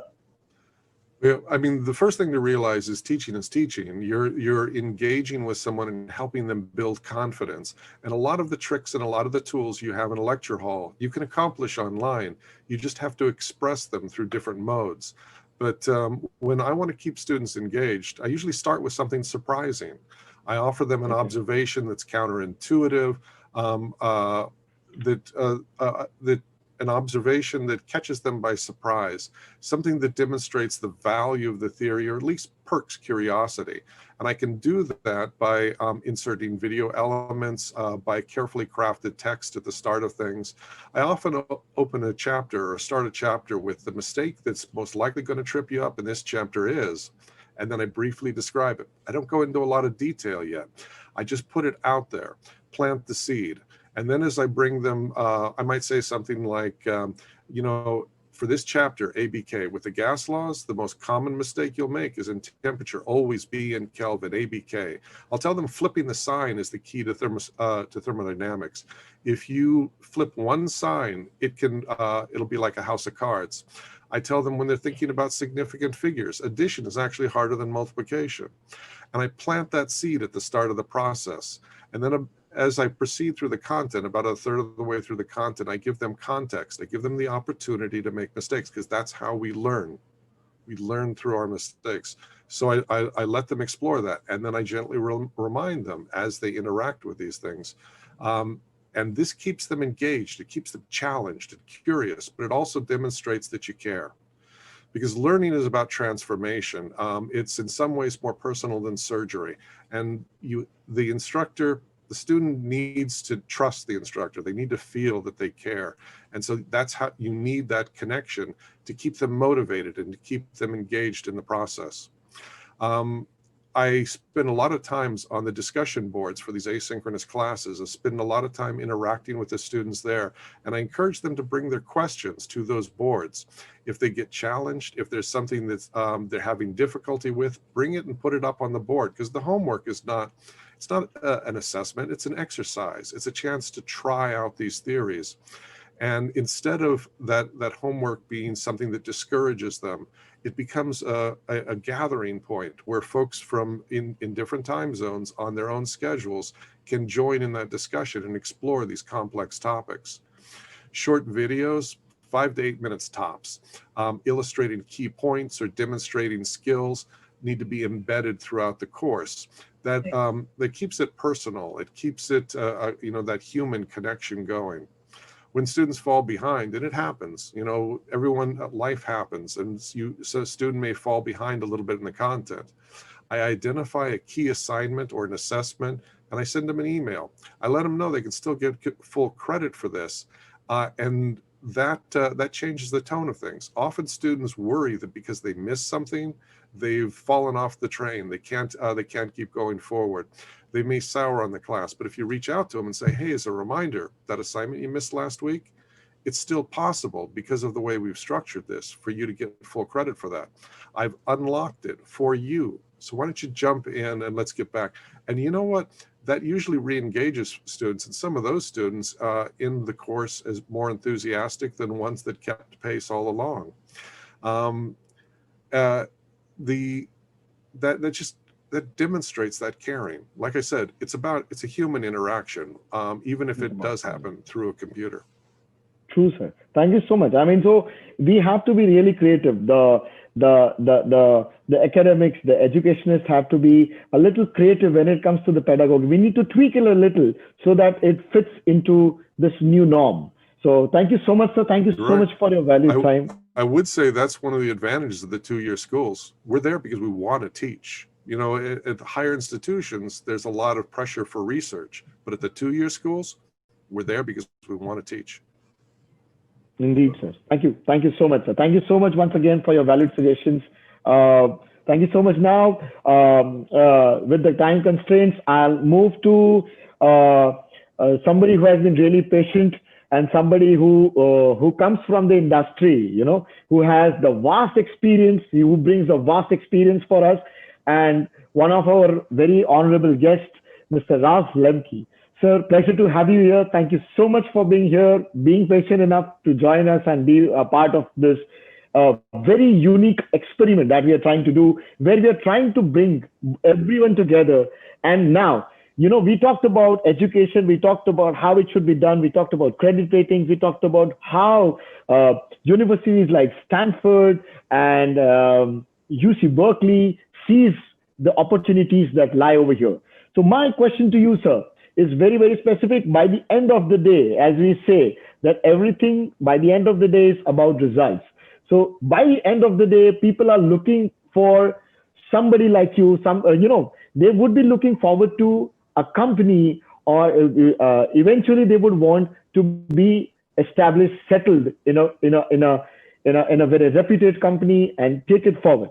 So with that, sir, I would like to ask you one question about, there are two questions to you. Sir, what is it like working in the center of this high-tech world? You know, especially when we talk about all the famous companies and the kind of vast experience that you hold. That is one of the first questions. And another question that I would like you to add up at the hiring process. So when we talk to students, when we are engaging with students, they are, by the end of the day, their end result and their end goal is to, you know, get a good, nice job in a very good company. So according to you, sir, what are the opportunities and how, you know, they should look forward to when it comes to industry or the industrial requirements, sir? To you. Thank you very much. It's so exciting working in the Silicon Valley, which comprises of San Francisco and San Jose and a lot of cities in between. And in this area, there are a lot of major companies: Microsoft, Facebook, Yahoo, PayPal, Intuit, Google, VMware, tons of them, you know. What got me here 40 years ago was a company that did something that started on the personal computer, an application that had windows, a graphic windows and a mouse, and you can have multiple applications going over. And 40 years ago, that application started to change the world and how PCs operated. It became a personal computer and really made it work. Now, in this area, those kind of innovations are being done every few years, every year. You know, since 1980 through now, 40 years of innovation. So if you come out here, what are people doing nowadays? They have the distributed computing, cloud computing, microservices, the internet, how to deploy and manage literally hundreds of thousands of servers that like comprise Facebook and these other applications. So with each one of these technologies, you have new tools that have to be developed, new languages, and these are the things that bring people here. So you have the companies, each one of these companies have all these technologies going on. The other reason for being here is that as you work for about 4 or 5 years, you find you become an expert in a particular area, and you may want to change your area. You don't have to get up and move. You can stay right here and just move your company. Your company is going to be here. You know, your company is that's going to be doing something that you would like. Plus, you get all the networking with your friends. Like I have friends in Facebook, I have friends in Google, and you get the networking. You know, you don't share company information, of course, but you do share technology kind of information. And so things just keep on always changing, very exciting. Now, what is it with respect to what people are looking for? Like when I hire a new graduate? Well, first, there's always the basics that you look for in computer science, if that's what you're going for, and that's data structures and algorithms. and then you can have databases and information systems. But nowadays, you're also getting into cloud computing, microservices, and internet services. Do you have graphic skills? And the appropriate frameworks and technologies that go along with that. So if you have a microservice, know about microservices, what languages go with that? Which workflow systems go with that? So all of those particular things are very important. And as you get on to maybe a specific interest, something like artificial intelligence or computer security, web design, project management, and operating systems, those are all very specific, that are all very good. But there are a lot of other things that I also look for in a candidate, and that is, what kind of internships did they have? Did they work with another company? And if it wasn't a true internships, what other kind of jobs did they have? Were they technical? Did it show leadership and management? What kind of extra courses did they take? For example, when I was in school, I took extra courses, in between semesters. They'd have 2 weeks, you could take your extra special courses or summer courses. What kind of courses did they take? Something that said the candidate is really interested in learning. So it's all about interest, motivation. Then the other items that I check for, what are their communication skills? Can they ask questions? If I give them a problem, will they communicate to me and say, ask enough questions to figure out what the problem is? How do they communicate their solution? So that communication in this industry is so important. How do you communicate to managers? How do you communicate your architectures? The difference between you moving up in a company or staying where you're at is more or less, or is more dependent on your communication skills than it is on, your actual, what do you know, technically. And the attitude for software, software is how can I help? How can I help? An engineer is always, how can I help? You have to have that attitude, that how can I unblock, how can I help, how can I build attitude. And that's what I look for in a new hire. If I don't see that, how can I help, that excitement, let me get in there, it's a no-go. Thank you so much, sir. Thank you so much. Thank you so much for insights and exactly what somebody from such a renowned company or somebody who is actually looking at the entire process, what they look into. So yes, and I'm so happy to know that, our community colleges, where we are actually trying to build this corridor, allows our students to have all the kind of interactions that are required, not just learning the part, but along with that, taking communication, as you rightly mentioned, is one of the key elements when it comes to engaging and when it comes to taking it forward.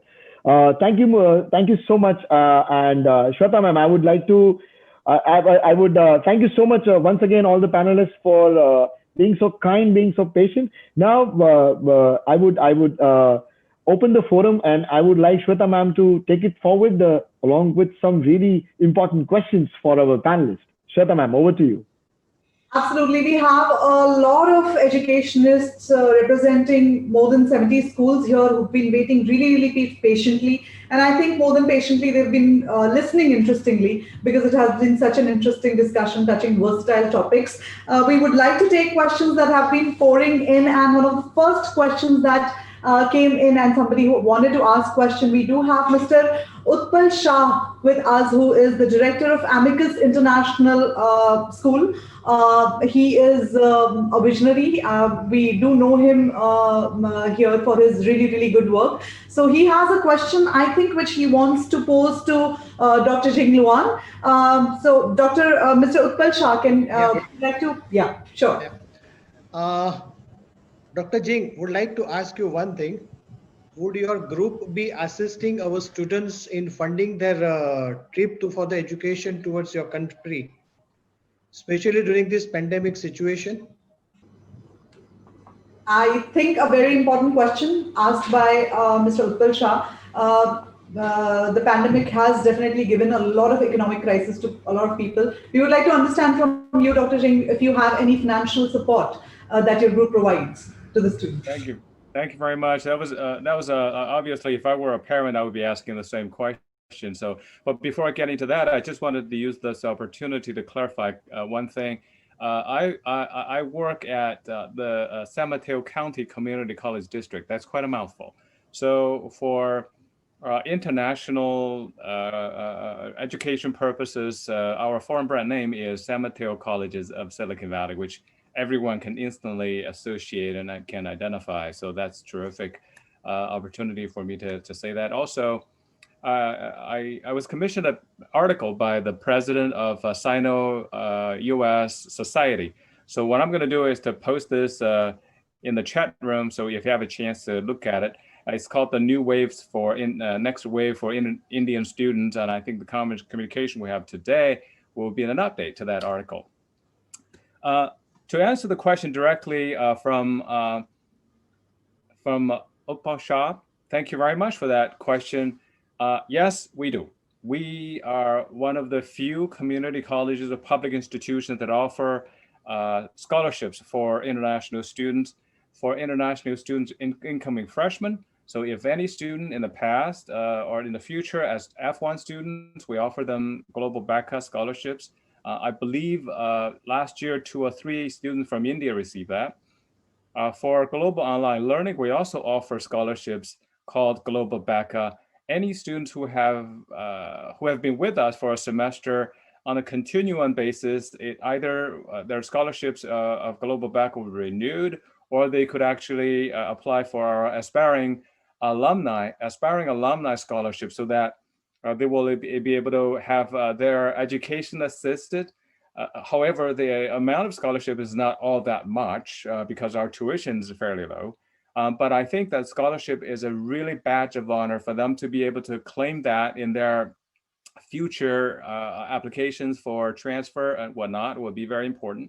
Even though they are not transferring from us, they're taking college classes from us and then use that to apply for other university directly as freshmen. The reputation of having earned merit-based scholarship is very important.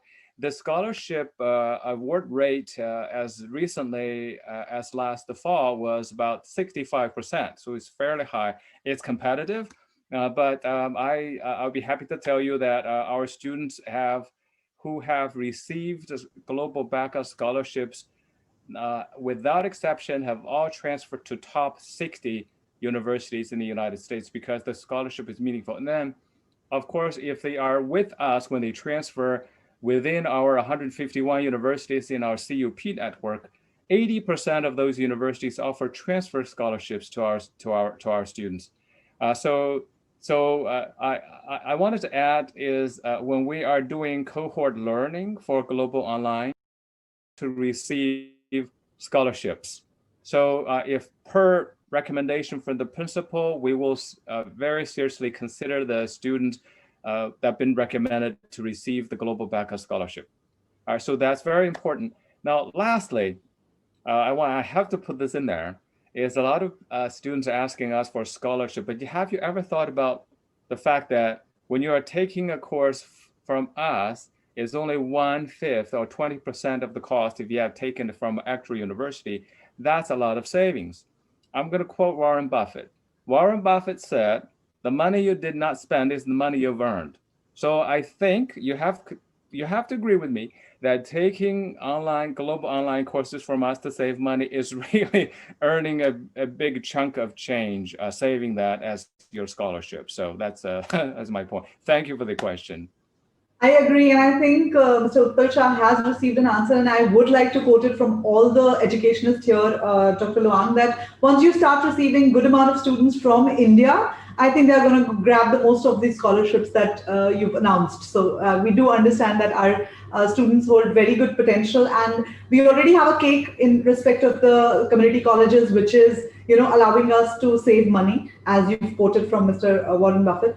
And this is a cherry on the cake, I would say, with the scholarships that you're offering. So thank you so much on that. And very quickly, we will go to the next question. We're having a lot of questions, but I would like to take up Ms.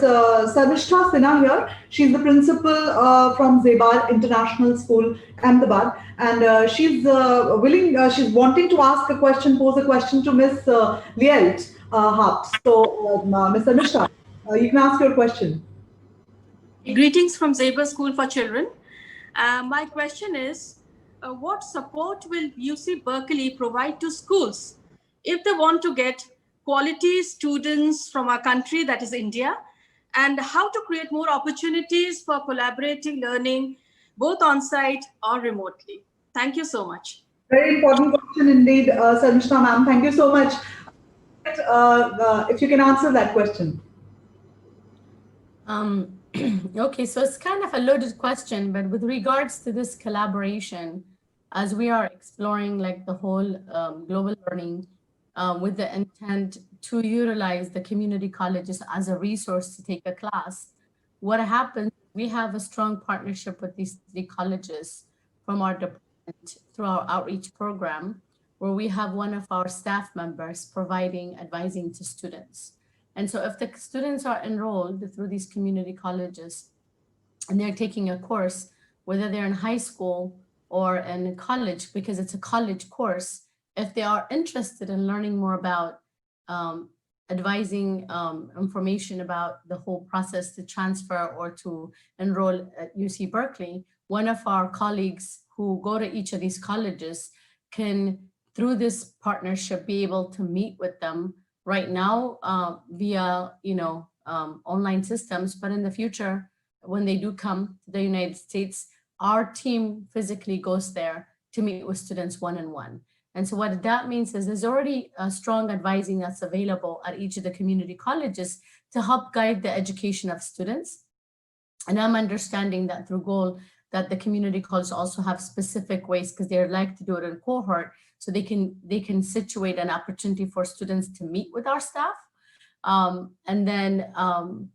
So there's already an existing counseling system that is an infrastructure in the community colleges, but we as a university go to these schools, and sometimes we have special partnership with certain really very active community colleges like the ones Dr. Luan represents. And so we provide advising and informational session, not only to students, but also to potential educators, whether it be abroad or even at the community colleges. So we're available because our goal is to expand the information necessary for students to really get clarity about how to plan their higher education pathways. So it's our intention to do that. Thank you so much. Thank you so much, ma'am. Thank you so much for that revelation. I hope that Ms. Shamishta Sinha, the principal Zebar International School, got the actual response as she was expecting. Moving forward quickly, ma'am, there is one more question for you from Dr. Pratiksha Sinha, Academic Director and Principal of Tripada English School. Ma'am, if you may.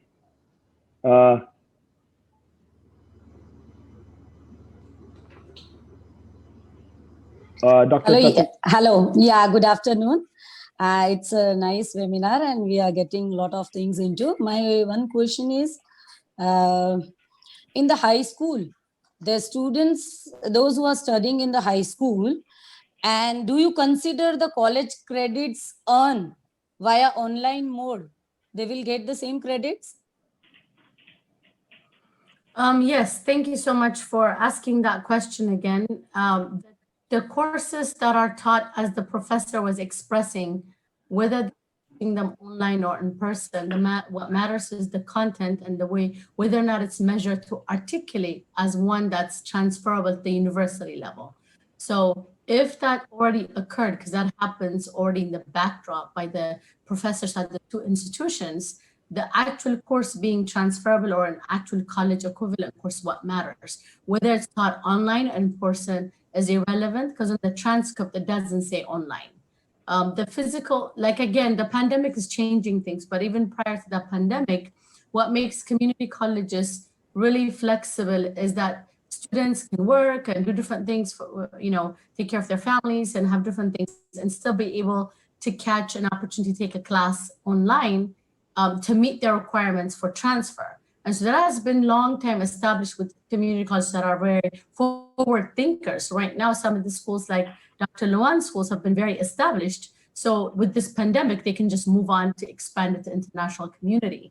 So ultimately, the course content and its equivalency and articulation is what's most important, not whether or not it was taught online. And again, with the pandemic, it doesn't matter anymore.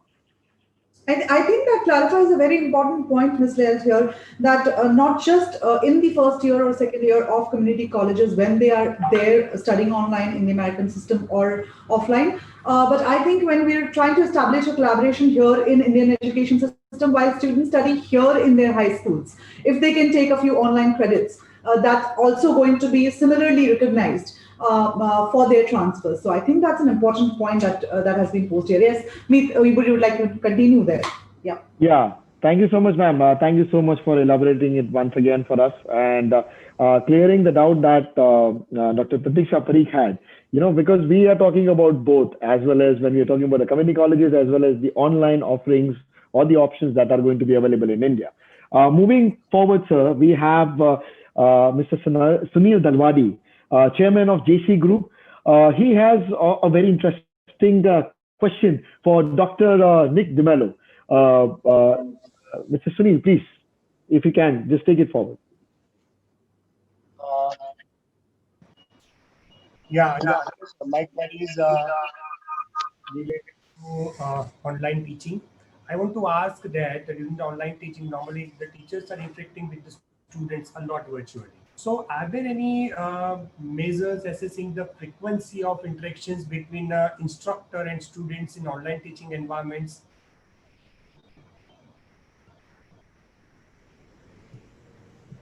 Yeah. Yes. So at San Mateo Colleges of Silicon Valley, the standard we hold our instructors to is regular and effective contact.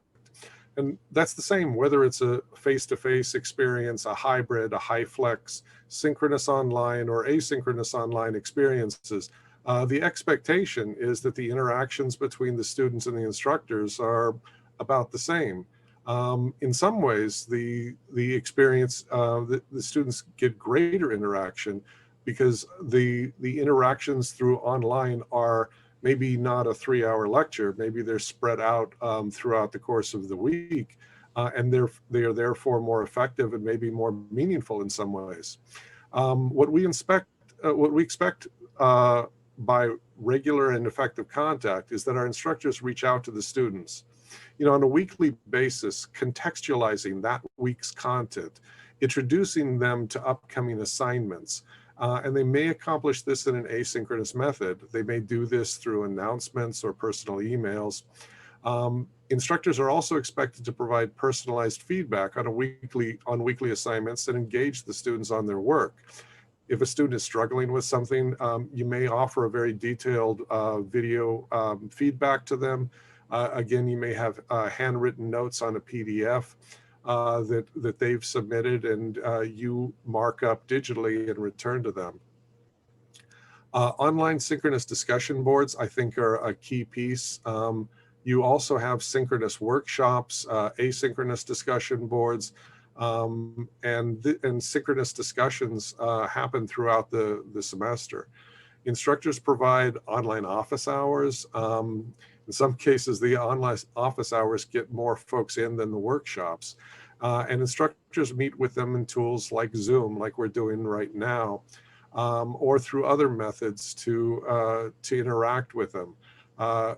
Chat and some other types of tools are frequent and often used. And while it's not required, many instructors use video notes. They like attaching video notes to major assessments because it's a quick way. In the same way you might take a student aside in a classroom and say, hey, great assignment, but there's a couple places you need to work on, and I'd like to give you some personal feedback. You can do that very effectively just by turning on your camera, recording that personal feedback, attaching it to the assignment, and returning it to the student with that assignment. It's a quick and effective way to give personalized, effective feedback to those students and keep that experience both meaningful and personal. Right. Dr. Nick, it is indeed important to understand that what responsibilities do instructors hold when we're talking about the kind of online education we're planning to pass through and the quality to be passed through in that education. It's extremely important. It does come with a responsibility on instructor as well. Thank you so much, Sunil sir, for your question. And I think we're getting questions very fast. We'd like to take as much as possible. I think we have time for only 2 or 3 questions at the end. We do have Mr. Dharmesh Bhatt, who is the principal Bharat Group, Rajkot, from Rajkot, who has a question. What I believe is for Mr. Ralph Lemke. So, Mr. Dharmesh, would you like to ask your question? Yeah. Namaste, everyone. Greetings to all. Now, madam, my question is to Mr. Ralph. What would you like to tell us, our high school students, to do in order to just like him? Mr. Ralph, please. Okay, thank you. Good question. It's a very straightforward question for you, sir. What we should do to be like you? What we should do, yes. So for especially high school students, and as you get in to college, the idea is always show motivation and learning. That's what I always look for in my candidates. Now, one of the things with like if you're going to high school and you're then going to college, one of the things that really help is a 4-year college. It can be quite intimidating. When I went in graduate school, I was a TA, and I'd see go to an auditorium for chemistry students, and here's this auditorium of 500 to 700 people. Very intimidating. So the idea of like going to the community colleges, like you guys have been mentioning, is fantastic. That's what I did, and that is the thing that really brought in self-confidence to go further. So I think in computer science, more than anything else, the emphasis is on how much you can learn. You're always learning. Your job never stops, but you're learning. Learn. Throughout 40 years of my career has been learn. And how can I help? That's always how it is. How can I help and learn? Perfect. As you rightly say, I would like to add over here is that an engineer is always a student. He's always learning. There is always something new to learn. Thank you so much, sir. Please go ahead, ma'am. Absolutely. Mr. Ralph, what better platform to say that please keep learning. We have all the educationists here who back the idea of, keep on going on learning. And of course, with the online mode coming in now, that's very much possible from across the homes itself. Very quickly, I think we have a lot of questions. I'm really sorry, the ones that we're not able to take and the ones that we'll get back to you on that very specifically on emails and personally. But we do have Mr. Archit Bhatt, who started the conversation and who did kind of introduce our Gujarat's esteemed panelists today. He kind of, represents the schools here together. So I think it's a good idea to take one of his questions, which will represent everyone. So Mr. Archit, sir, would you like to please ask the question? I think I'm supposing your question is for 2 people together, Mr. Dr. Jingluan and Dr. Nick himself. That's what you've written here. A couple of questions I would like to shoot them is one is that how would the Indian schools and the group schools of Dr. Luan be synergizing with each other in the Indian context? One is that. And second is how will the remote learning work for students in Indian context? This is the question to Dr. Luan. And there is one question to Dr. Di Mello is how do you foresee the online programs in Indian schools? And how will you be able to facilitate the Indian schools for smooth execution? I think these 2 questions are very crucial for as a federation to know because when there are a lot of schools joining in with this webinar, if these two questions are answered perfectly, I think the next step can be achieved. Thank you. True. Nick, if you don't mind, I go ahead and address the first part of the question. Sounds Thank good. you. Thank you. Namaste. I would say that we have actually designed our global online program with the Indian students in mind. We have done a lot of consultation with the UGF and with our own Karan Kumar, who is our in-country representative. To tell you that we have designed the program with Indian students in mind is we have considered the schedule, the levels of learning, academic aptitude, and their student interest. So we've learned a lot, and at the same time, we're ready to help them. For the most part, we encourage Indian students to form peer support groups. We call it cohort learning, or I could call it, using the fancy name from my colleagues at UC Berkeley and Stanford, it's called learning communities, which I think Nick and Laut are very familiar with, so that they are able to work together on programs and following the professor and have peer support. It's very important. And then for our own three colleges, San Mateo College, Silicon Valley, we have maintained a very long-term relationship with many of the schools in India, and then with partners like UGF. And also we have maintained our presence in India. I think Laut went to India with me, and we made presentations inside the embassy in Delhi, and also the consulate in a couple of places, including Mumbai. And the feedback was very, very good. I think that Shweta met us at one of those sessions. We do something really unique. We do pre-departure orientation so that very few American universities, let alone community colleges, would even go to a foreign country and do the pre-departure orientation. Now, I know that there's a little bit of question about how our organization facilitate the Indian schools in this regard. I would just say that we start with something like this, information and education campaign, so that we are really introducing our coursework and everything to the adults. We call you the most important influencers, if I can use the fancy name like Mr. Ralph Lenski mentioned about Facebook and whatnot. So we wanted to convince you. I know that there's a feedback in the chat room saying that teachers and parents need to learn a lot more and be really convinced. We also, to make sure that this takes roots, so we have decided to establish teams on both sides. So UGF will formulate a team, and we will have formulated a team so that we have communications to work out all the logistics and things behind the scenes. And we also have developed our course bank, and you heard about the scholarship. And then, guess what? If a student who has finished our global online class, if he or she requests, we offer them a certificate of participation issued by, on behalf of College University Partnership, 151 universities in that group that will show you how you can really use the credits for your future learning at these universities. Going forward in the future, we will continue promoting university freshman admission, UFA, university transfer admission, UTA, to these students who are taking our global online courses. I want to mention one thing. That is, one of the stumbling blocks for a lot of Indian students to be successfully receiving the visa to go to the United States is lack of academic history with the American universities. How do you demonstrate that? If you have demonstrated your transcript, your certificate of participation, that is answer to one of the two questions visa officers always ask. What is your intent? Your intent, no one is going to waste their time by taking American college classes, I'll be honest with you.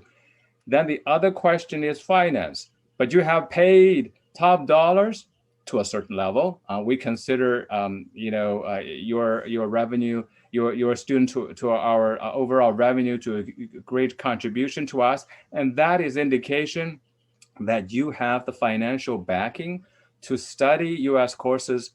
So if you have done global online learning, you have been able to answer those two questions, intent and financial support or backing, and that will absolutely assist you. COP universities will also provide counseling support in visa applications and whatnot. I'm very excited about what we have planned for you. I'm going to turn it over to my distinguished colleague, Professor Nick DeMello, to address the rest of the question, if he still remembers them. Sounds good. I think the two questions outstanding were how do we make remote learning work for all students? And also about the future of the GOL programs and the Indian schools. Is that correct? Yes, absolutely. Absolutely. Okay. So online classes don't take place through the internet. They take place on the internet. The biggest source of inequities in online education is accessing these virtual spaces. The online classroom, the virtual classroom, the media-rich bulletin boards, getting into these rooms, this is the pain point for trying to make learning available and make it work for all students. Now, part of that is hardware, but a bigger challenge is consistent and sufficient internet connectivity. The best way to ensure that students have a deep and meaningful and effective interaction with those online materials is securing reliable connections and bandwidth efficiencies for those experiences. Now, this semester, as a district, we are installing a district-wide media server that will allow students to have, with very different internet connections, to be able to access high-quality interactive video resources. This is something that, it's Silicon Valley. We tend to move ahead in technology, and we think this is going to give our students a particular edge. Another aspect is credible assessments. Credible assessments are important so that other institutions will respect, that online work.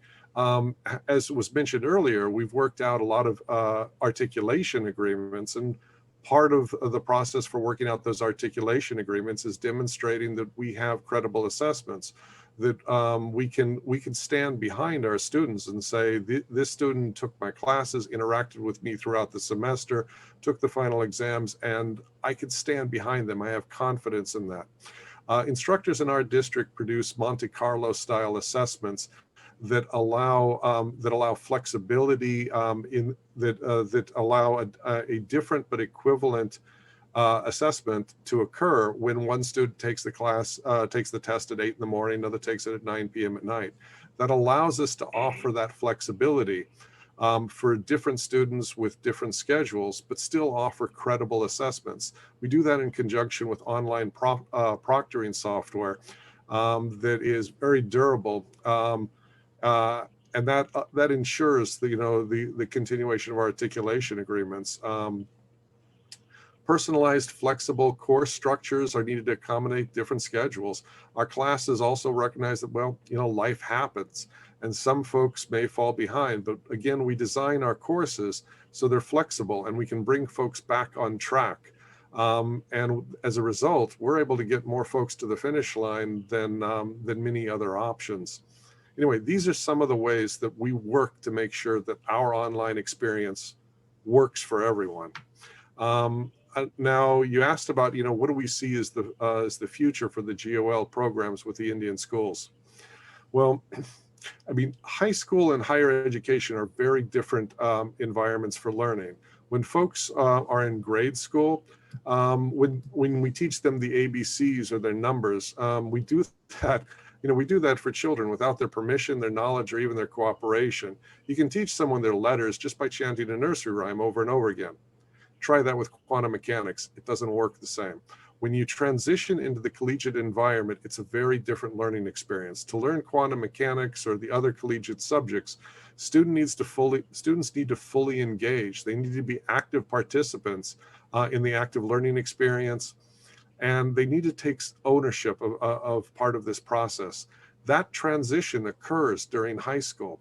Now, when high school students hit college, usually the first year is kind of like hitting a wall.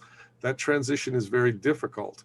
Now, one of the values of the GOL program is it allows students to step into that new world of the collegiate learning experience at a safer pace and from their homes with the support of family and communities that they rely on that are important to success, especially in that transition period. I believe programs like GOL are the way most folks will ease into the deeper waters of higher education in the future. It's just a smarter way to take on this very difficult challenge. Perfect. Perfect. Dr.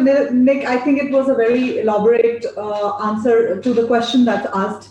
And of course, we are all here, all the teachers, together here, educationists joining us today have taken really good notes on how to take these collaborations forward and how basically to turn online platforms into a global engagement that we're trying to put forth here. Of course, we're running really, really, really late, not just on Indian Standard Times, but for all our panelists who've kind of lost their sleeps tonight, but then it has engaged us in a very, very good discussion. Post that, I'm sure nobody's going to sleep and think over the kind of work that we would all want to do.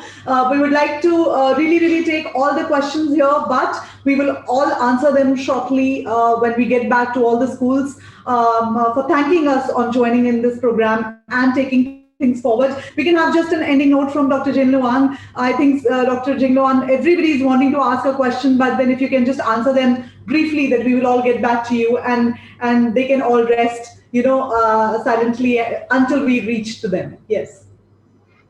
Well, thank you. Namaste. Thank you again for this great opportunity.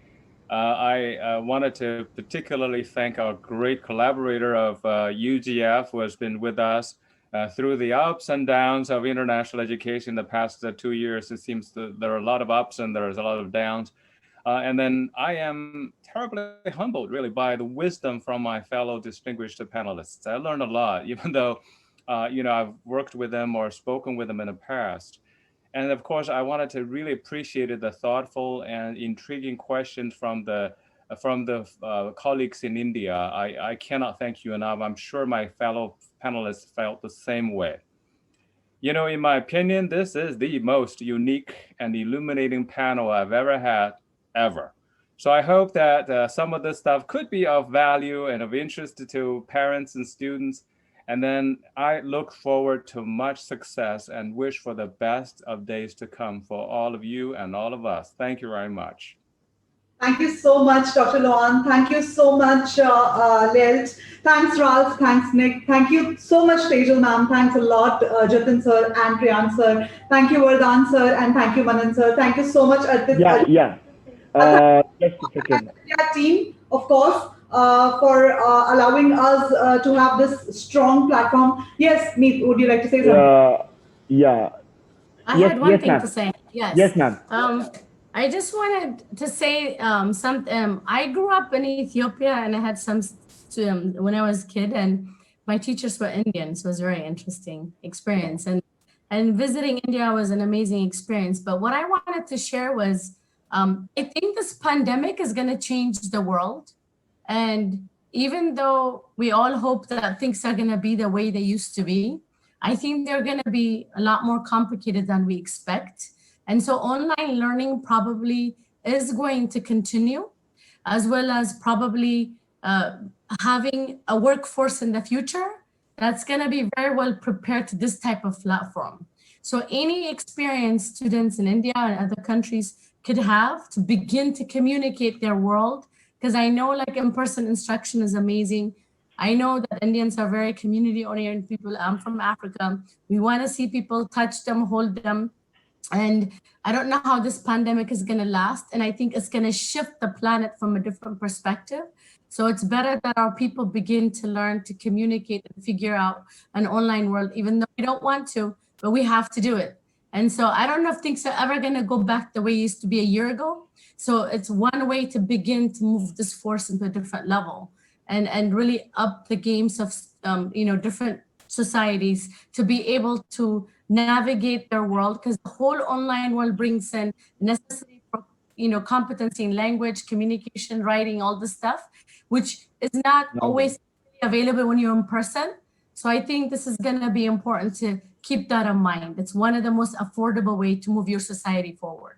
I just wanted to say that. Thank you so much. Thank you so much, ma'am. Thank you so much, because as I see, ma'am, the pandemic has done one positive thing, is that it has made the entire world come a lot closer. We are all so connected, and we are all always looking for a better way to connect and take it forward. Thank you so much, ma'am. Thank you so much. I would also like to thank all the participants. It is an overwhelming response from everyone. So it would be very difficult for me to individually thank all, and I would not want to miss out any of those amazing participants who have been patiently listening, asking questions. Thank you so much for making this such a successful forum for us to take it forward. We value your association. Thank you so much once again. Shweta ma'am, if you want to conclude. That's it. I think we've got great learning from the today's forum, and we would like to take forward the purpose that we've all discussed here, and we will all very shortly connect to all the schools on their suggestions, their participation, and how they would like to continue on this particular platform and on this particular thought process that we are trying to engage in the goal program, along with Mr. Karan Kumar with us. So thank you all the panelists. Thank you so much Times of India, the team of Times of India, which is with us very patiently at the back end, doing their tedious job. So thank you so much for giving this platform to everybody. Thanks all the audience who's listening to us today, and thank you all the schools for joining in together. Without you, we would not hold any place in the education system. Thank you for making it so meaningful. Thanks a lot. So as we always end and we greet, Namaste from India. Thank you so much for being here. We really look forward. Thank you so much. Namaste. Thank you.